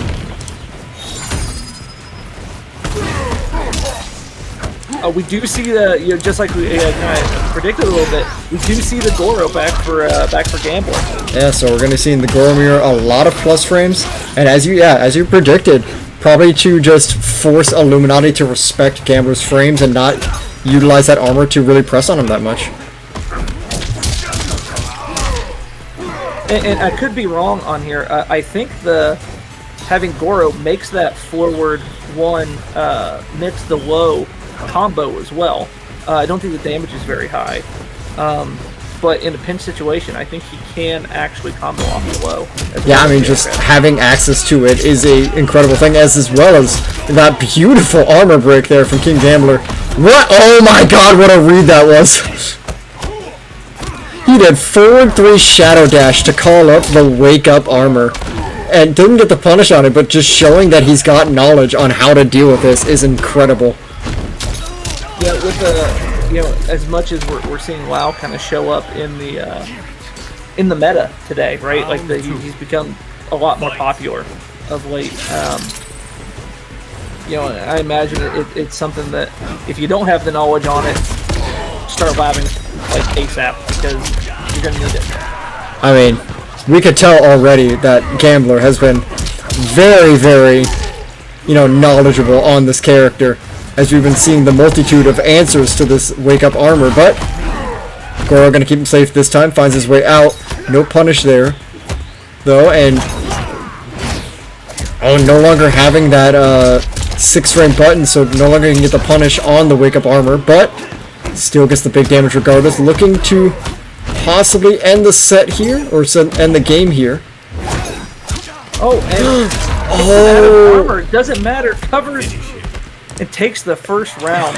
That had to have been an input error, because that was just a raw back forward too. There was no amplified there. And Gambler just realized that it wasn't the amplified, got the guaranteed punish, and took the round and the game. Great stuff to Gambler there. Very, very clearly can see how much time Gambler has put into this matchup, right? He knew all kinds of different moments. He was so smart with his Goro calls, with his staggers, when he was going to call it out. It's very clear he knows the frames and he knows where he needs to stop to kind of take Illuminati out of his comfort level, right? And I think we're seeing Illuminati kind of not being able to just use the forward 2 the same way he did before. Case in point, a great call out with that jump. Yeah, I mean, most people just sit there and block it and try to find an answer from that way, but rather than just finding block routes to get out of it, Gambler has been showing that he's willing to use movement to get out of it. We've seen it with the shadow dash, we've seen it with the jump-ins. He's just been showing so much knowledge and skill of getting around these armored wake-ups, which is the core game plan of Kung Lao.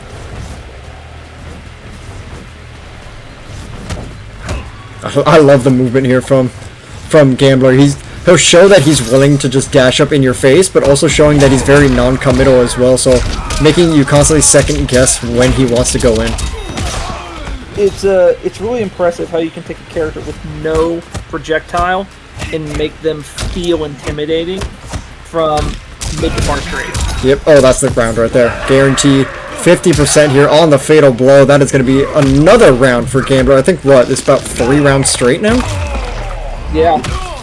And not, I realized, that was a big combo, and he only didn't have a massive life chunk there, but, man, it just, this entire time, it's felt like Gambler has been in charge, right? Gambler's dictating the pace, and Gambler's kind of calling it out, and a great read great example right there of him being in control, you know, just very knowledgeable of when that armor is coming and having the cleanest and perfect answers to it.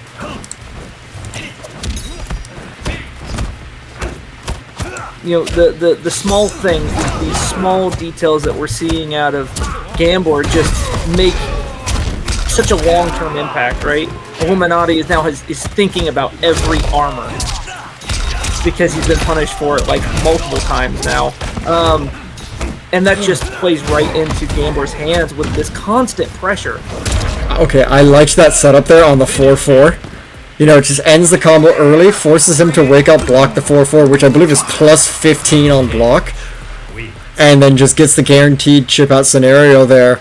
Beautiful 2-0. 1 game away from getting into winner's side grand finals. He wants this number 8 spot for, you know, for this finale. Johnny Cage, Kung Lao, Gambler playing out of his mind right now. Sundo. So what's the name of your film about us? Mortal Kombat. Oh, he said it. He said the line. Oh, roll credits. Play the Michael Bay Transformers music.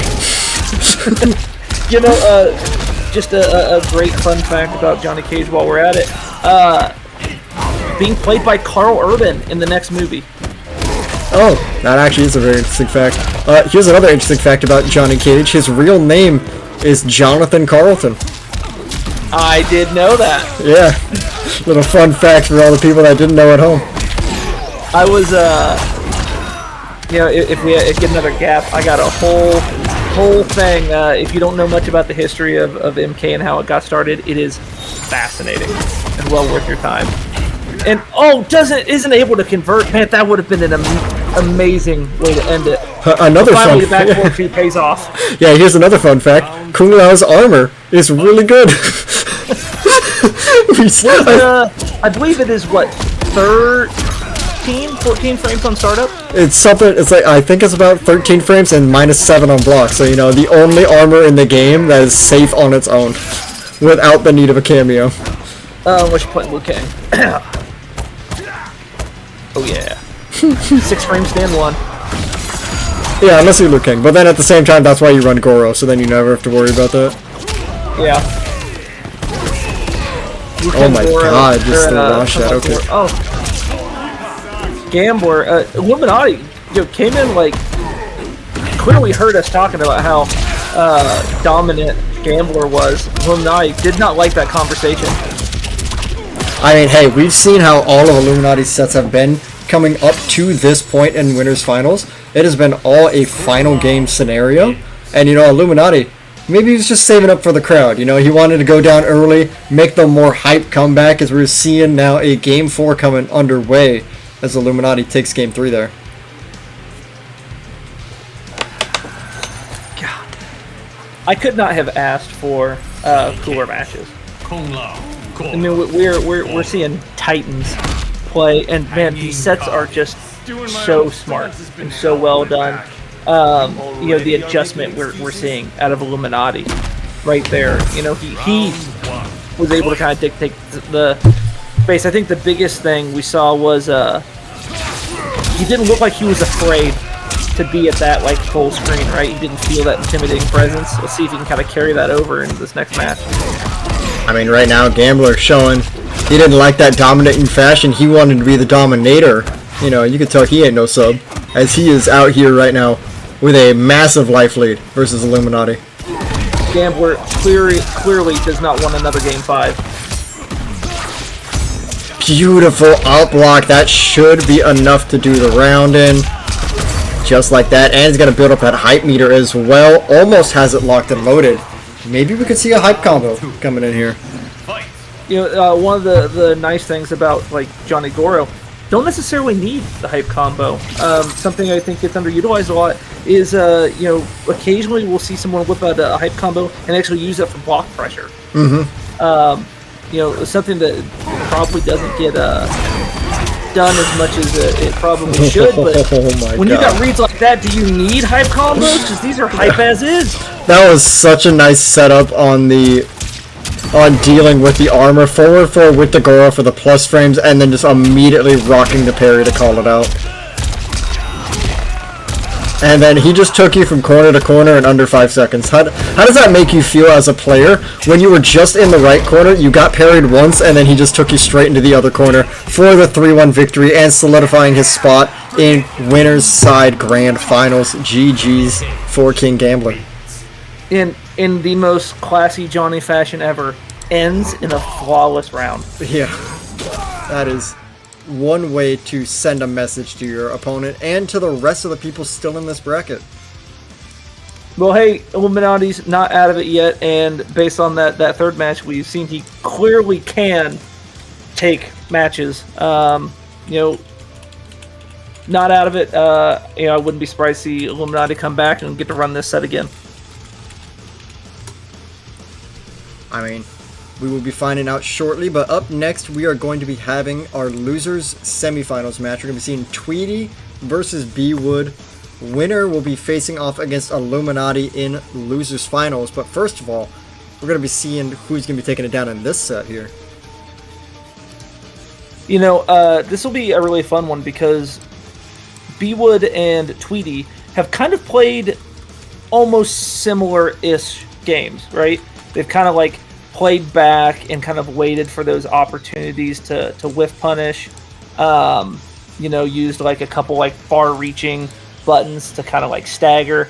And then there towards the end, we saw Bwood bring out the Shao Kahn with the Kano and was using him in a very similar way to how Baraka was being used with Tweedy. So, you know, I wonder if we're going to see the Chameleon pick from Bwood, if he's going to go straight to the Kano, and we're going to see kind of a pseudo mirror match as far as like playstyle goes, or you know, what kind of adjustments we're going to see.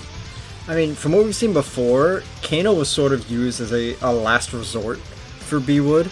You know, he's mainly been starting out with the Chameleon Lao if he wants to try to change things up, but I have a feeling we're going to see the Chameleon right off the bat, and then if things start looking in favor of Tweedy, we might be seeing the swap to Kano. On a complete separate note, I just realized that your username is missing the A. Yeah, the unfortunate part. It is going to drive me nuts. Oh, don't worry. I have to see it all the time, and it bothers me as well. I never unsee that. Yeah. Oh. But here we go. Bwood versus Tweedy. Now we're going to be seeing the Chameleon coming in from Bwood here. Kano coming in from Tweedy. I don't expect Tweedy to be swapping cameos, but Bwood, on the other hand, depending on how this set goes, we might be seeing the plethora of cameos that he has access to.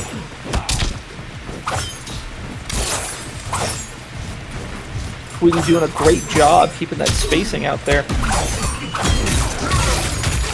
Oh, great utilization of the armor. Knows that it can push far enough away to dodge the Kano knives. Yo, is that a Miss Masik's in the chat here, knowing full well that I'm purposely pronouncing her name wrong? You know, something that you know, we haven't seen anyone doing to Baraka is that back three. There's an OS option for armor.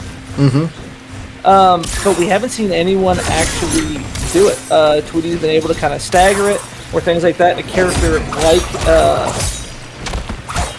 Shao that has a quick armor move can actually punish that regardless of what he does. And you know, if he chooses to go into the mid that has no gap in it, the armor actually won't come out. Definitely a tricky tech and a little more difficult to do online versus in an offline scenario. But haven't seen anybody like kind of utilize that, which is a bit surprising. Hey, it's just I think it's just a matter of either, as you were saying, maybe not a lot of people know about it, or it just be that fear factor that Tweedy's been putting on with Baraka. You know, it's just, he's been making you feel so afraid to always press back against him, not knowing if the option you're using is correct. And it's just allowing Tweedy to just be getting away with a lot. Probably a smart move there. Bwood just kind of cashes out with the uppercut. Based on Kano, probably could have gotten away with a forward one, but you know, just says, hey, I'm going to take this damage, and I'll kind of deal with it. I got the life lead. I'm okay with being patient. You got the life lead, guarantees the trade. Focus more on that. Wow, beautiful combo here from Tweedy. But Tweedy one touch away. Oh, one touch away from being dead. They're right. As Bwood taking the round there. I gotta quit saying things. I'm jinxing it. Nah, it's welcome to SRTV. It's the land of commentator curses. You're fitting right in already. Oh, Tweedy getting hit with the mix-up there, getting mixed and fixed. As Bwood is fixing another mix-up over here already. Damage. And a mix again. That's gonna force the breaker in a one-touch scenario here. Bwood working on a flawless, but as always, I have to just say something and ruin it for everybody. As Bwood's gonna be taking the first game there. Great last round from Bwood. You know, I don't think we're gonna see any changes from Tweedy as far as cameos go, but I wonder in previous games we kind of saw him, you know, if he lost the first one or got some pressure, the next game he just kind of backed up and played way more heavily into the zoning and using Kano back there. I'm wondering with the Chameleon pick and Shao if we're going to see that again or if he's going to be a little more nervous, you know, having to respect the J-Wave. I mean, the thing with Tweedy is that when he's in the zone, it's really hard to get him rattled. So once he sees he smells that, it's like a shark in the water. You know, he smells the blood, he smells the weakness, he just dives in on top of that point. It's just all a matter of taking the time and looking for that one weakness to find. And we're going to be seeing, you know, maybe that more slowed down, maybe he's going to be more aggressive, as we're seeing here is the constant jump-ins, the constant throws. Gets the shimmy here. And it's just a completely new Tweedy. You know, he found the weakness. If he just matches that aggression from Bwood, you know, it just seems like Bwood just hasn't been able to answer it yet. Yeah, something that you know, and I was talking to Bwood a couple weeks ago, and one of the things we were talking about was you know, Bwood knew he struggled with throws. He gets thrown a lot. And I think we've seen a lot of like mids and things like that from, you know, that low poke, things like that. Kind of not maybe would not want to try and like OS. So we haven't seen him try to like neutral duck nearly as much in you know, that first game. And I think we're seeing it pay off now with all those extra throws. Yeah, I mean, basically took the round with half of Bwood's life going away from the throws. Now getting caught by the you know, the low poke special. Bwood finally finding an answer though, and gets the game plan going. Checks the noggin. Sees that you're not blocking. Gotta hold another mix up and gets his own throw in return. Return to sender. Oh, thought he had Katana ready. Unfortunate. Swapped to Melina just in time. And now Bwood getting back in the throw game here. This time Tweedy is just the one. You know, it's just Street Fighter 6. He's just, you know, he's just hitting him with the constant throws back and forth.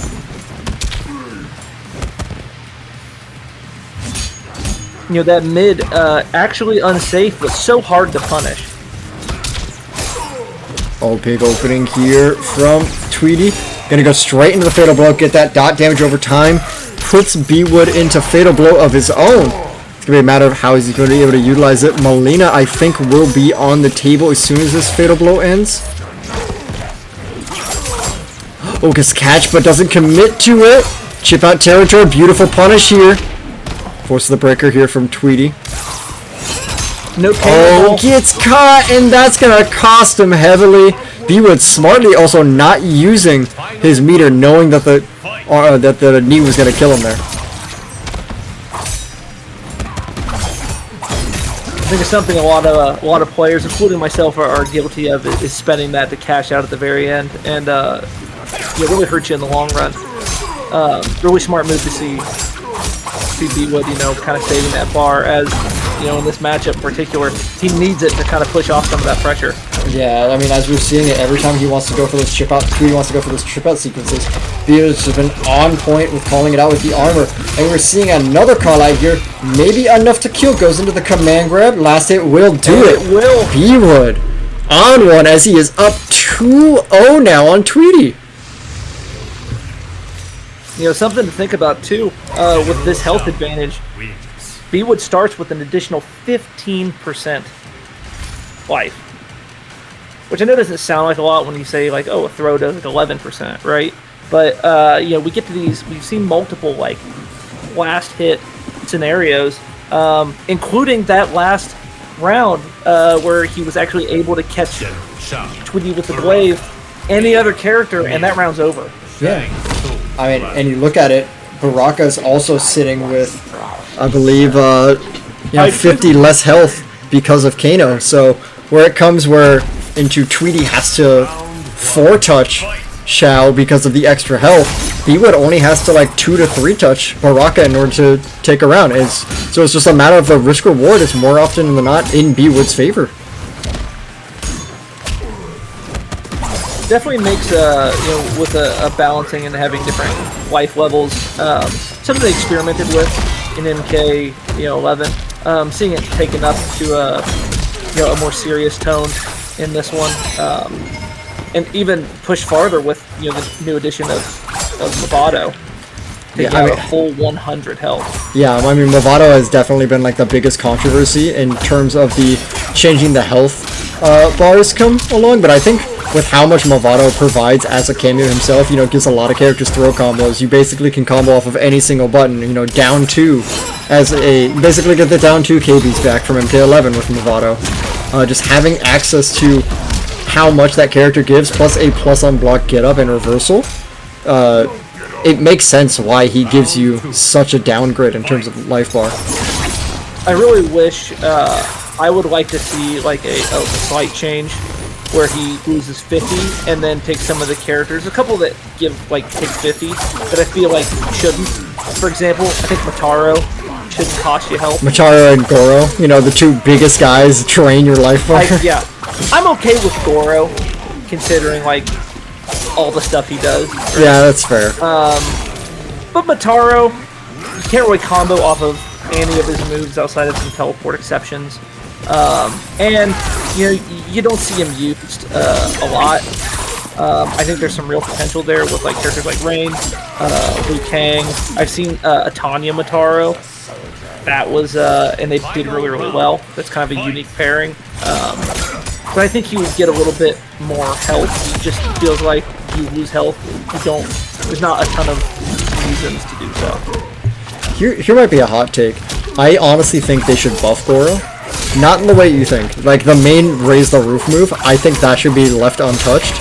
How it is. Like, how the move is in itself, I think is perfectly fine. What I think is they should change Goro Punch Walk to where if you get a hit during the animation that he's carrying with a Punch Walk, you shouldn't be locked in animation, so you can actually convert off it. That way you're given more combo variety with the cameo. So you're not locked into only using Raise the Roof. I don't disagree with that. Because like the thing with cameos right now in this state is, with the exception of Chameleon, you're really using a cameo for one move. When it comes to Janet, you're mainly using the aerial punch move with her. When it comes to Scorpion, you're running the flame breath addition. When you're running Tremor, you're using the ground pound. So instead of nerfing what's already good on cameos, buff the moves on the cameos that nobody uses, and give them uses.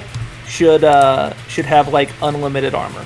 Yeah, like the thing is, I used to run Lu Scorpion. One of the best things that character can do with that team is, yeah, you get big damage with the flame breath, but just you can return to neutral, and Lu's zoning is already so good. So having a get out of jail free card with the spear pull, one of the best pairings that Lu has. But just because the other cameos would give him a throw combo, they are so much better. And I think this is you can see it in the match we're watching now. There is a very common issue amongst competitive players is where you run into a sequence or a pattern of things, right? Like, in this setup, you do the mid the first 2 times, and then every time you do it, like a third time you throw, right? People catch on to that. I think the uncommon nature of Chameleon, the fact that she's always swapping, the randomness that she has, innately fixes that problem for a lot of players. We're seeing General Shao do the overhead, but we're only seeing him do the overhead axe when he has Katana fan lift out, which means the other player not only has to pay attention to what they're doing, but instead of one sequence or two sequences, they have to figure out 3 sequences that you do when each cameo is out. Innately fixing a problem that most players have without actually fixing it, just kind of giving you a filler to do so. All right, now maybe we're that's seeing a weird take, maybe it's a little deep, but we're gonna be seeing how useful that cameo is for Bwood right now, as Tweedy is just upping the pressure here in the corner. You see how well you can use that cameo for the Jade Glaive, not being able to catch out Tweedy, but the armor, or not the armor, I'm sorry, the chop into the Kano knives is able to secure the final round here. As we're going to see if Tweedy can tie up the set.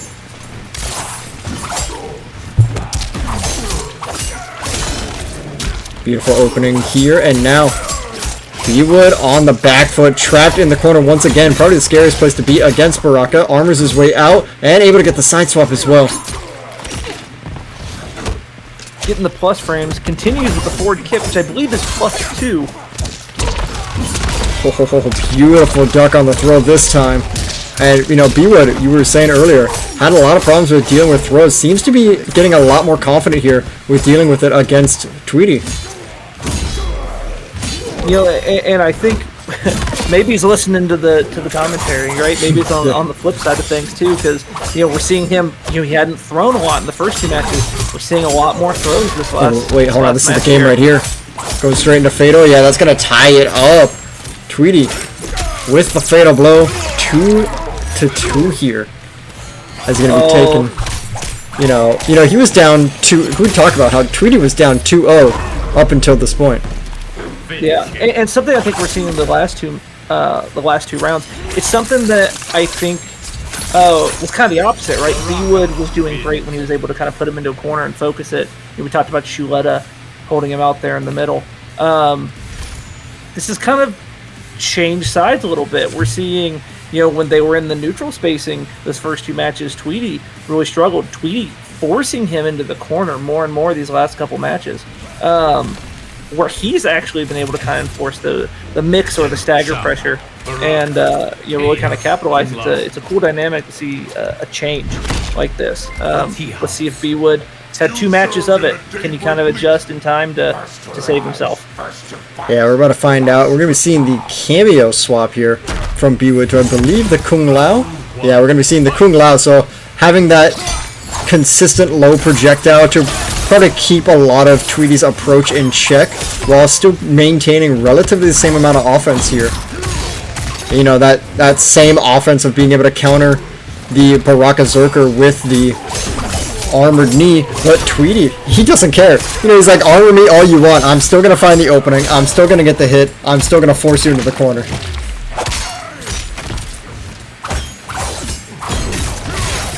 Oh, calls it out. Hold the Kano a little too late. I believe in this matchup, if you're going to do that, you have to call the Kano out a bit earlier, and maybe not keep yourself as plus. Maybe even that point, instead of going for the Kano knives, maybe throwing in the addition of the Kano ball. You know, we haven't really been seeing that too often from Tweedy. Mainly when he goes for the helicopter spin, we'll be seeing it, but you know, Kano balls doesn't give you as much plus strings as the knives. Still just as oppressive though. And we're seeing a set point now for Tweedy, working on the reverse 3-0 here versus Bwood. Oh, great armor through, and we're also seeing some extra kind of like disrespecting the positioning, and a great micro duck. Oh, this is gonna hurt out in the corner. 40%, looking to get all the damage, and calls out the armor. Keeps the plus frames going.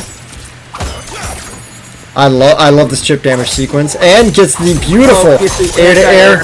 I think that's gonna do it. Chip damage sequence here for Tweedy. Keeps it simple and just gets the down one. That is gonna be it. Tweedy with the reverse 3-0, taking down Bwood, moving on to losers finals to get his run back with Illuminati.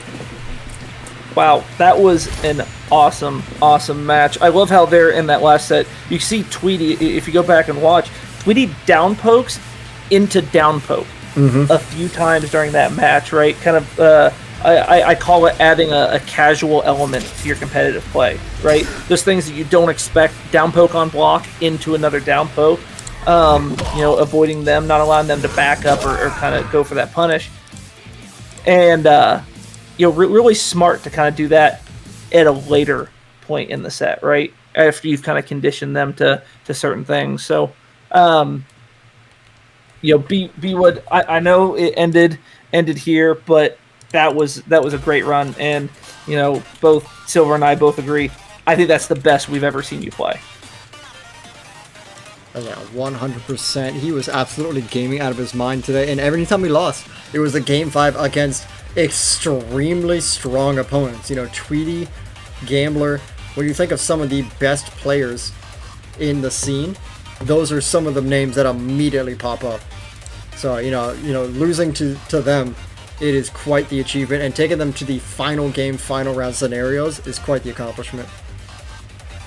Oh yeah, no, it was such a clean performance today. I can't wait. See you next time, and keep going due to the current pace. You're going to be someone really scary to run into, like you are, but even more so, scary to run into bracket. Picture your entire village killed in an instant. Tarkat can kill that quickly? All right, getting the run back again. It's the run back from top 8 winners side. Illuminati managed to take him down, I believe, 3-2 in that side. So we're going to be seeing if Illuminati can do it again here and lose his finals to possibly get his run back versus King Gambler. And if I remember right, didn't actually start with Goro the first time they played. Yeah, I believe he had Movado. I believe so as well.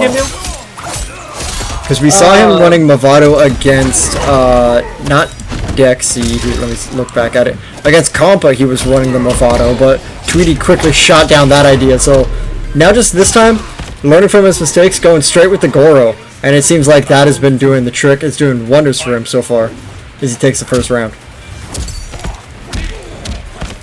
Try not to be biased here, but as a big time fan and getting to commentate here being like such a lifelong dream, man, it'd be so cool to see Tweedy and Gambler in a finals, right? Like, yeah, that being said, Illuminati,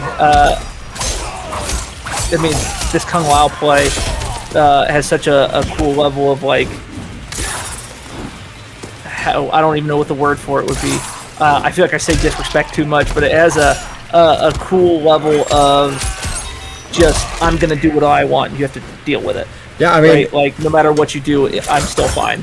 When it comes to playing, yeah, he's shown a great, to go off what you said. While he's been showing that he's not afraid to just press when he wants to, he's also shown that he's fundamentally sound. He'll take his chances to armor whenever he wants to just press the advance, but when he sees that he has a chance to just sit back and relax, he'll just sit there and wait for you to whiff something and then go for a whiff punish. He is not afraid to push, your shit in when he gets the things going, and then just chill when he wants to just not really engage. And really smart move. You see a lot of loud players using the projectiles with the mid and even the high, right? And they're not bad projectiles, but the fact that you have to wait for those to come back, especially with a lot of the people he's been playing that are so pressure heavy on him, having that hat on his head enforces the ability to do that overhead. And I think that we've seen him go for it a few times straight into the armor, looking for case in point, and so kind of saving that projectile and keeping that there. Really smart move on Illuminati to take the first game. Yeah, I mean, just what a lot of people don't know is for a lot of the moves that Kung Lao can do after that forward 2 overhead that we're seeing, you really can just press in between and get a punish, as we saw at the end. Tweedy tried to, but something that Illuminati's been doing, as you said, going for the armor after to cover that basis. You either block it and he's safe after the overhead, or you try to press on it and he gets the full combo into Goro, and then you just lose. WoW is one of I think, one of the weaker characters in the game when he doesn't have meter and he doesn't have Goro. But when he has meter and or Goro, becomes just so dangerous. One of, if not the scariest characters in the game. I think it takes a real knowledgeable player too, because the real way to play him optimally is to know those gaps. You know, in the wise words of DJT is you have to play solid, but sprinkle in a little ass, you know? Couldn't have said it better. And, you know, Kung Lao, he kind of just takes those words and pushes them up to 40. Oh yeah, Kung Lao, in order to play him optimally, you almost have to do that, right? Like, you have to be smart and fundamental because he's stubby, but you gotta have that imposing force, and I think we're seeing a lot of really smart play from Illuminati this tournament, you know, trying to do just that. What? Tweedy also showing that he is just as fundamentally sound, doing a lot of work of just slowing down a lot of these, you know, high-paced advances from Illuminati and just returning it to center. We saw the beautiful overhead just now as he continues the pressure going. Kano Knives coming in to keep himself plus. Gets another catch, gonna keep himself plus again with the Kano Knives. And forces the breaker here from Illuminati. 3 bars still sitting on the side of Tweedy here. And this is, as you said, one of the scariest situations for Kung Lao. He now has no meter. He no longer has access to that armored launcher and just has to play this low and slow.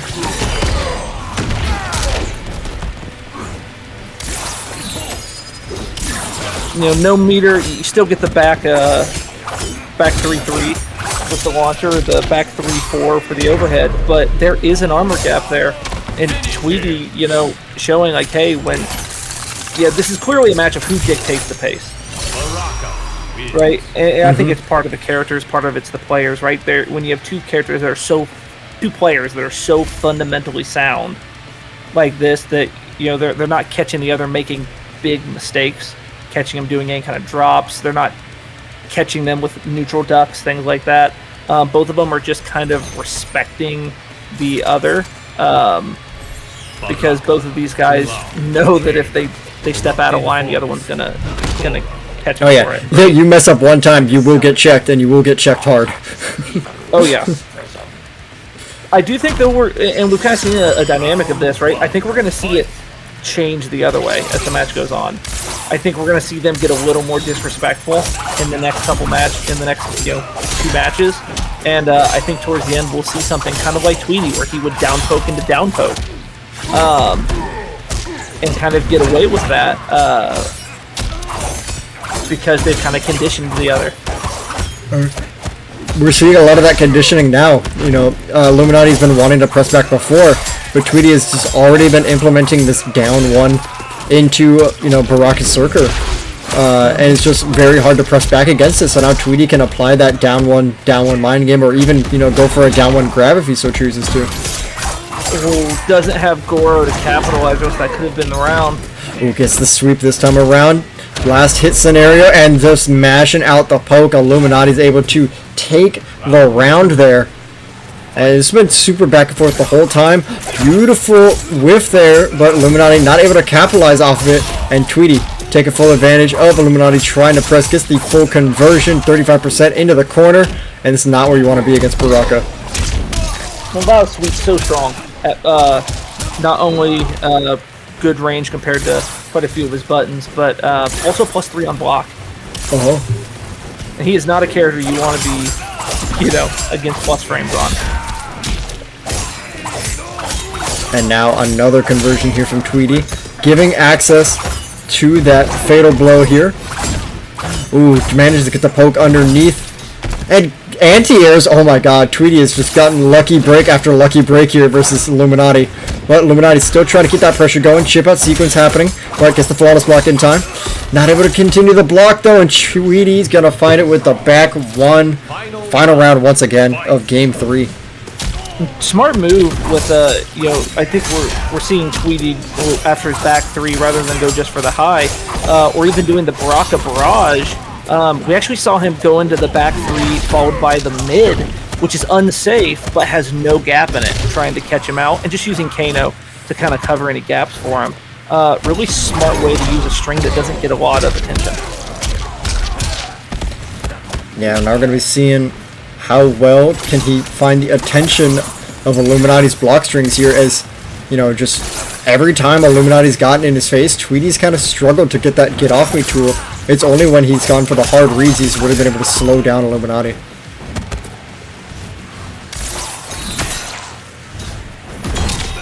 Ooh, armor break, and no meter available to get out of this. This is huge here. The Kano ball going to continue to get that kill confirmed. Tweedy now up 2-1 here versus Illuminati. 1 game away from possibly getting what you want. You know, Copper, you might actually get that Tweedy Gambler set. Don't jinx it now. I'm not jinxing. I'm just saying I it know might how the happen. history goes. Illuminati still. I'm not counting Illuminati out in this set. He 100% can bring this back, but Tweedy for sure. has shown incredible adaptations to how Illuminati has played from the last time they played in Winner's Side. You know, Tweedy has done such a good job, basically being a different version of himself every match, and even sometimes round to round.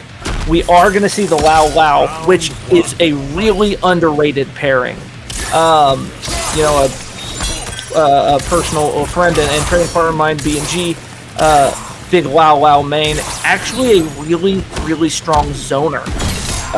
Using the Lao hat actually has enough time to recharge the main character hat. So you can go mid-low with projectile and keep it almost in like a continuous sequence. Yeah, I was going to say, arguably one of the better zoning teams, and we're seeing it on full display here. Right now, you know, Tweedy has been going for a lot of zone here, but now getting on the more aggressive side is just this Lao hat has just allowed so much for Illuminati. And beautiful usage there of the spin to get out of the chip out sequences. And a beautiful whiff punish here, going straight into the corner. What's going to be the setup here? Just gets the back three confirmed, and that's going to be a round for Illuminati. The Lao Lao working wonders for him here. Yeah, doing a really good job, like controlling that neutral space, knowing that Tweedy just has high attack after high attack, and being able to kind of duck those out and kind of space them out properly. I think another huge thing to talk about here with the Lao Lao team is that Kung Lao, the assist, not the character, when he comes out to throw the hat on the floor, he will actually step in front of you to take a projectile trade into your favor, because, you know, Lao takes the hit, but the hat still stays on the ground. And then when you're using a main primary character like Lao, and also getting that mid or a high projectile with a really large, like, vertical hitbox on it, making it more difficult to jump than most. Wow, went for something really risky there. I mean, arguably worked out incredibly well in his favor. Kung Lao, assist almost fully loaded here. Gonna be getting that out. He just waits for the jump, gets the down two, ties it up, and well, ladies and gentlemen, once again, we got ourselves another game.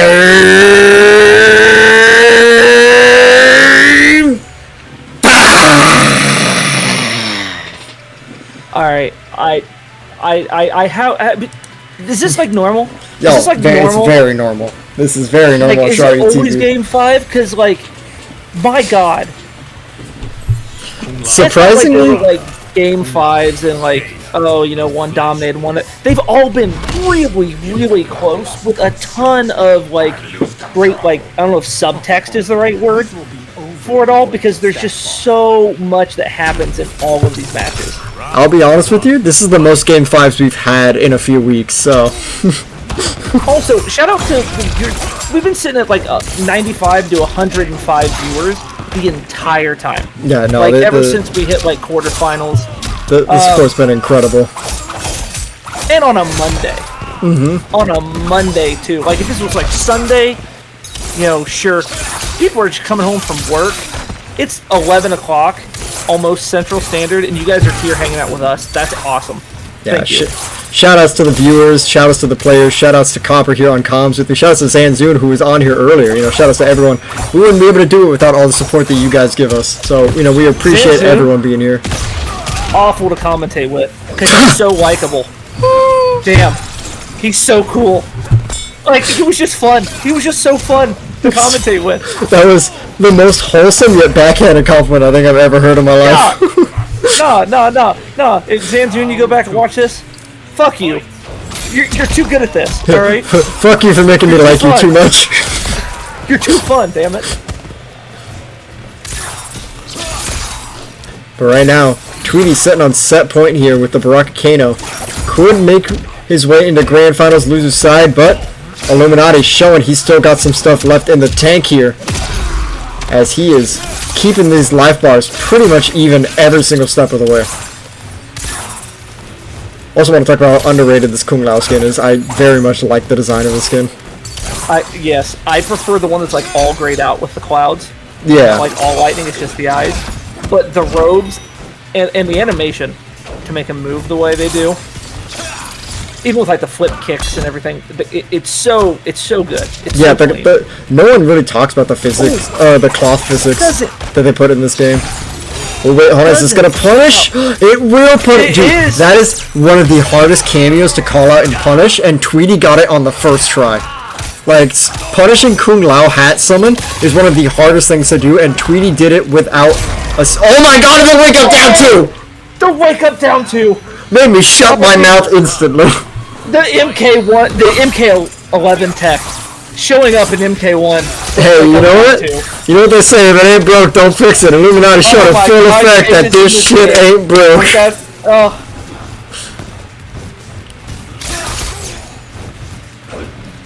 And as someone who enjoyed MK11, I love MK1 because there is no such thing as someone who has an optimal combo as down 2 into down 2. I hate Jade so much. Hey, those combos got optimized in year 4. It only took 3 years for it to happen. Then it was just overhead low. Yeah. With a rescan. Alright, very back and forth here. Fatal blow almost on the table here for Illuminati. Chip out sequence happening. But gets shim-shammed, and that will be the set. Ladies and gentlemen, Tweedy wins the runback and wins his opportunity into Grand Finals to take on King Gambler. GG's. What a great set. Hey, look, I didn't have to jinx it. Wow. You got it. And you got what you wanted. Illuminati, dude, that was a great run. And I want to say, I loved seeing the Lao Lao. It is a very underutilized team, and I think it is very, very good. And it is really, really cool to see. Be super proud of your run, because you did. You had a spectacular run today.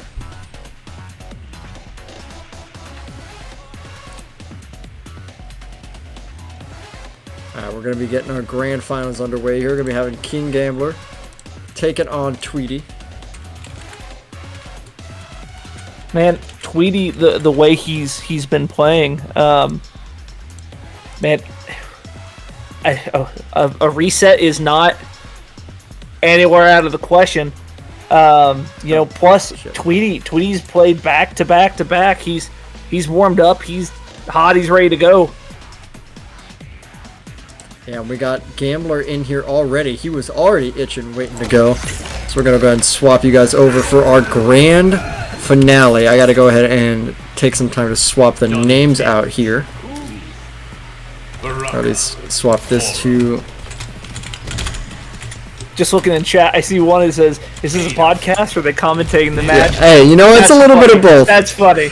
I tell you what, it's something that I really like about getting to, when we said it when it was just us two, how we're very technical people. I love sitting and talking with technical people, especially when we break down games, because you see these intricacies and you see these things that you almost never do when you're not like sitting with someone like that.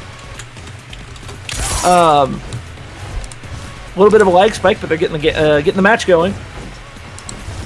Tweedy just playing very, very patient, just kind of waiting, letting Gambler just slowly work his way in there and trying to get a look when he can. Oh, and Tweedy quickly finds himself in the corner, not the place you want to be against Johnny Goro.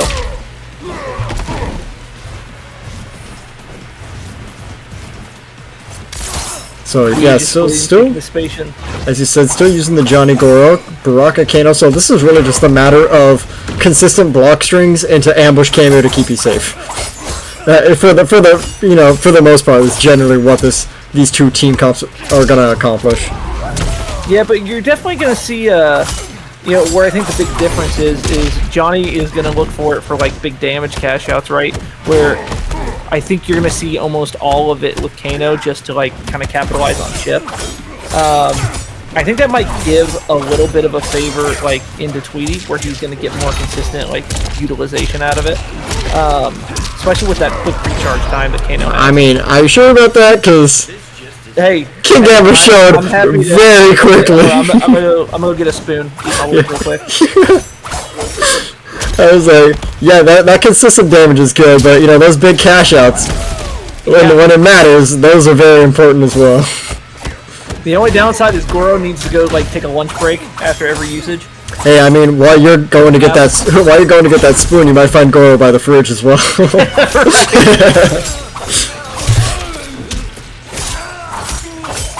But now, just as we say that, Tweedy finds a way to cash out for some big damage of his own. Yeah, we're gonna be seeing now back to the zoning game plan. It's a big thing that back in the day when Unjust was playing Baraka versus Pulse's Johnny, this was a lot of a similar playstyle that we saw before, where Baraka would go for that runaway playstyle and just force Johnny to come in, and we're seeing not much of the matchup has really changed. As now Gambler is the one having to chase Tweedy around the map. Yeah, we're seeing a lot of a very similar play style to kind of how we started the previous matches. I think Tweedy does a good job of doing this. Maybe he's trying to feel him out. Get kind of a mental thought process, and clearly we're seeing a bunch of really good adaptation from Tweedy, even just from round 1 to round 2, right? Mm-hmm. See if we can kind of keep that going. Two people who are just phenomenal at kind of dictating pace and making adjustments to give themselves a better advantage. Let's see if Gambler can kind of roll it back in his favor.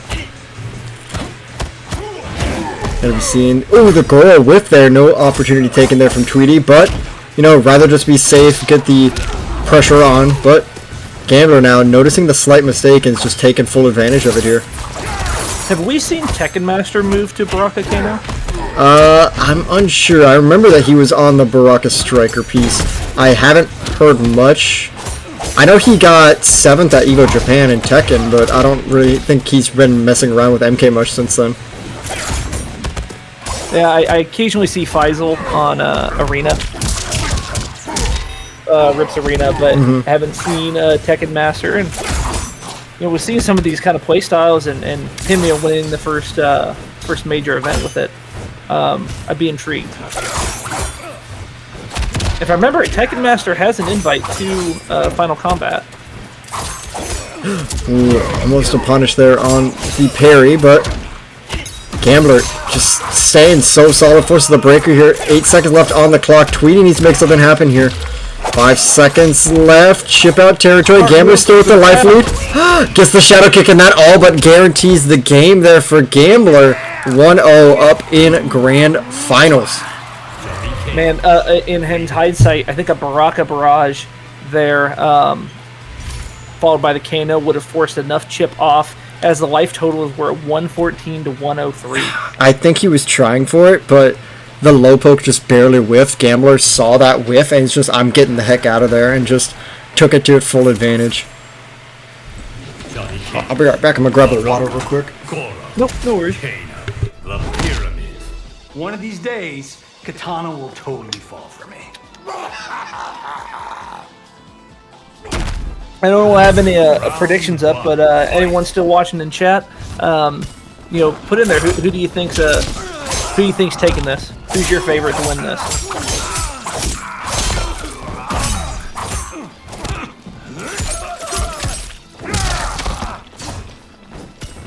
Oh, great pressure.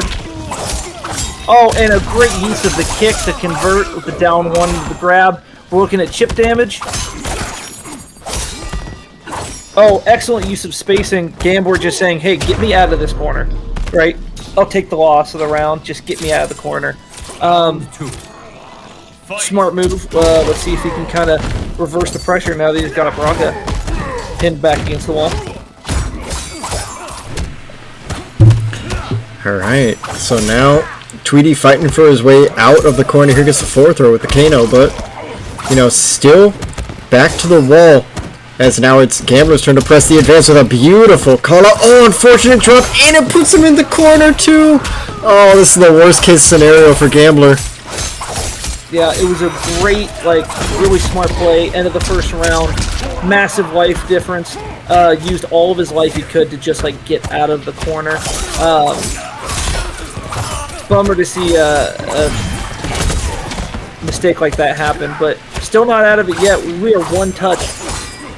And now it's just Chip, last breath is a factor, and then the air insta-helicopters. It's going to be enough. Tweedy says, I'm not done. A dominant. I would honestly say that was a dominant game, too, for Tweedy. We've been seeing it all night, right? I think Tweedy, in most of these matches, has lost the first one and then won the second. In a decisive fashion. It's almost a pattern. I'm not going to jinx it, but I know where this pattern has historically led. I mean, he's really taken mission failed, we'll get him next time quite seriously. I'm just a big old pile of sexy goodness.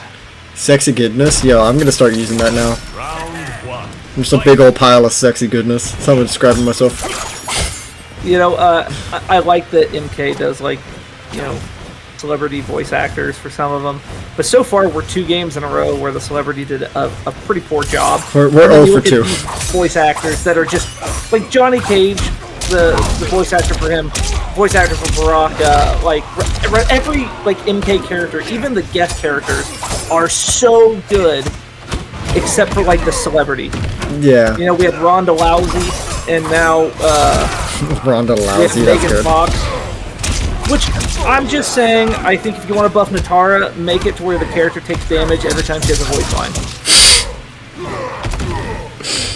That's... Feels pretty lore accurate to me. That is so messed up, but so hilarious in the best ways. And right now, Gambler, back to the set though, Gambler is just pushing the advance here on Tweedy now. Is, you know, he's showing he's more on the dominant side here. Chip out sequence capable of happening here. Finds it, and that's so smart to end in the shadow kick. And now he's got a full hype meter because of it. And I love how every Johnny always does the shadow kick ender to build the hype meter and then never uses their hype mode. Oh, gets the sides. I forgot that Johnny could do that. That's actually such a nice little side switch combo.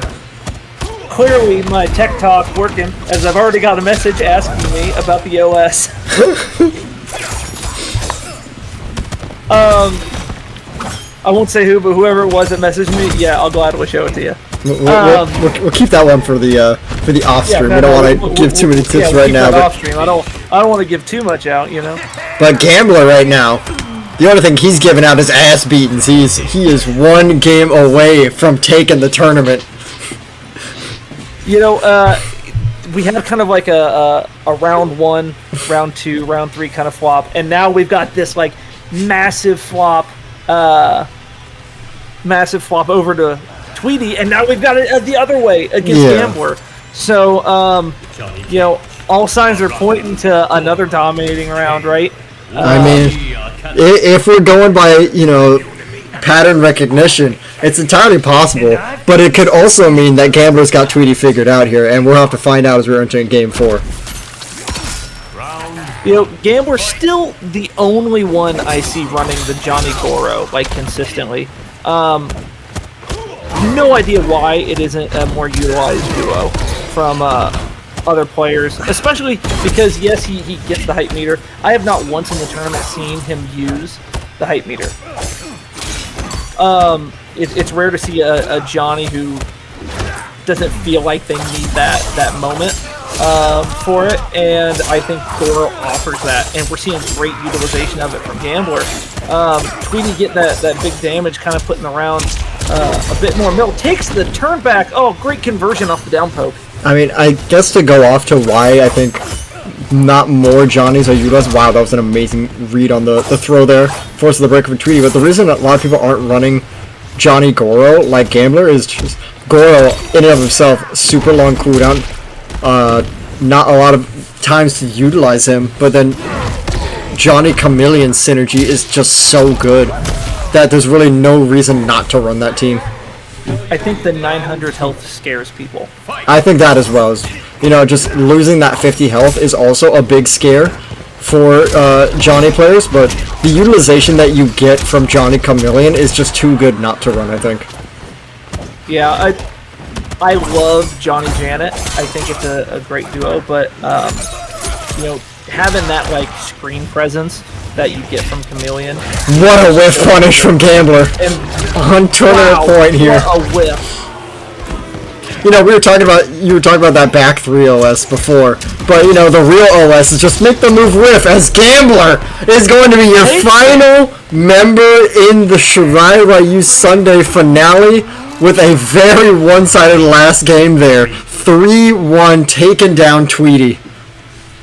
Such a great performance out. Wow, this was just I mean, for a Monday night too, such a great turnout, such a great set of matches. There wasn't a single set, even the 3-0 sets felt competitive the entire time. Such an impressive turnout. Thank you to like Tweedy and Gambler and all you guys for coming and playing, and thank you to all the viewers and stuff for going. As at the end of the event, before a lot of you guys shuffle off for the night, I just want to give a quick plug. I run KGE, the competitive esports team. We are sponsored by a foundation. Does free mental health care for veterans and first responders. 98% of the donations go right back to the supporting them and getting them their free health care.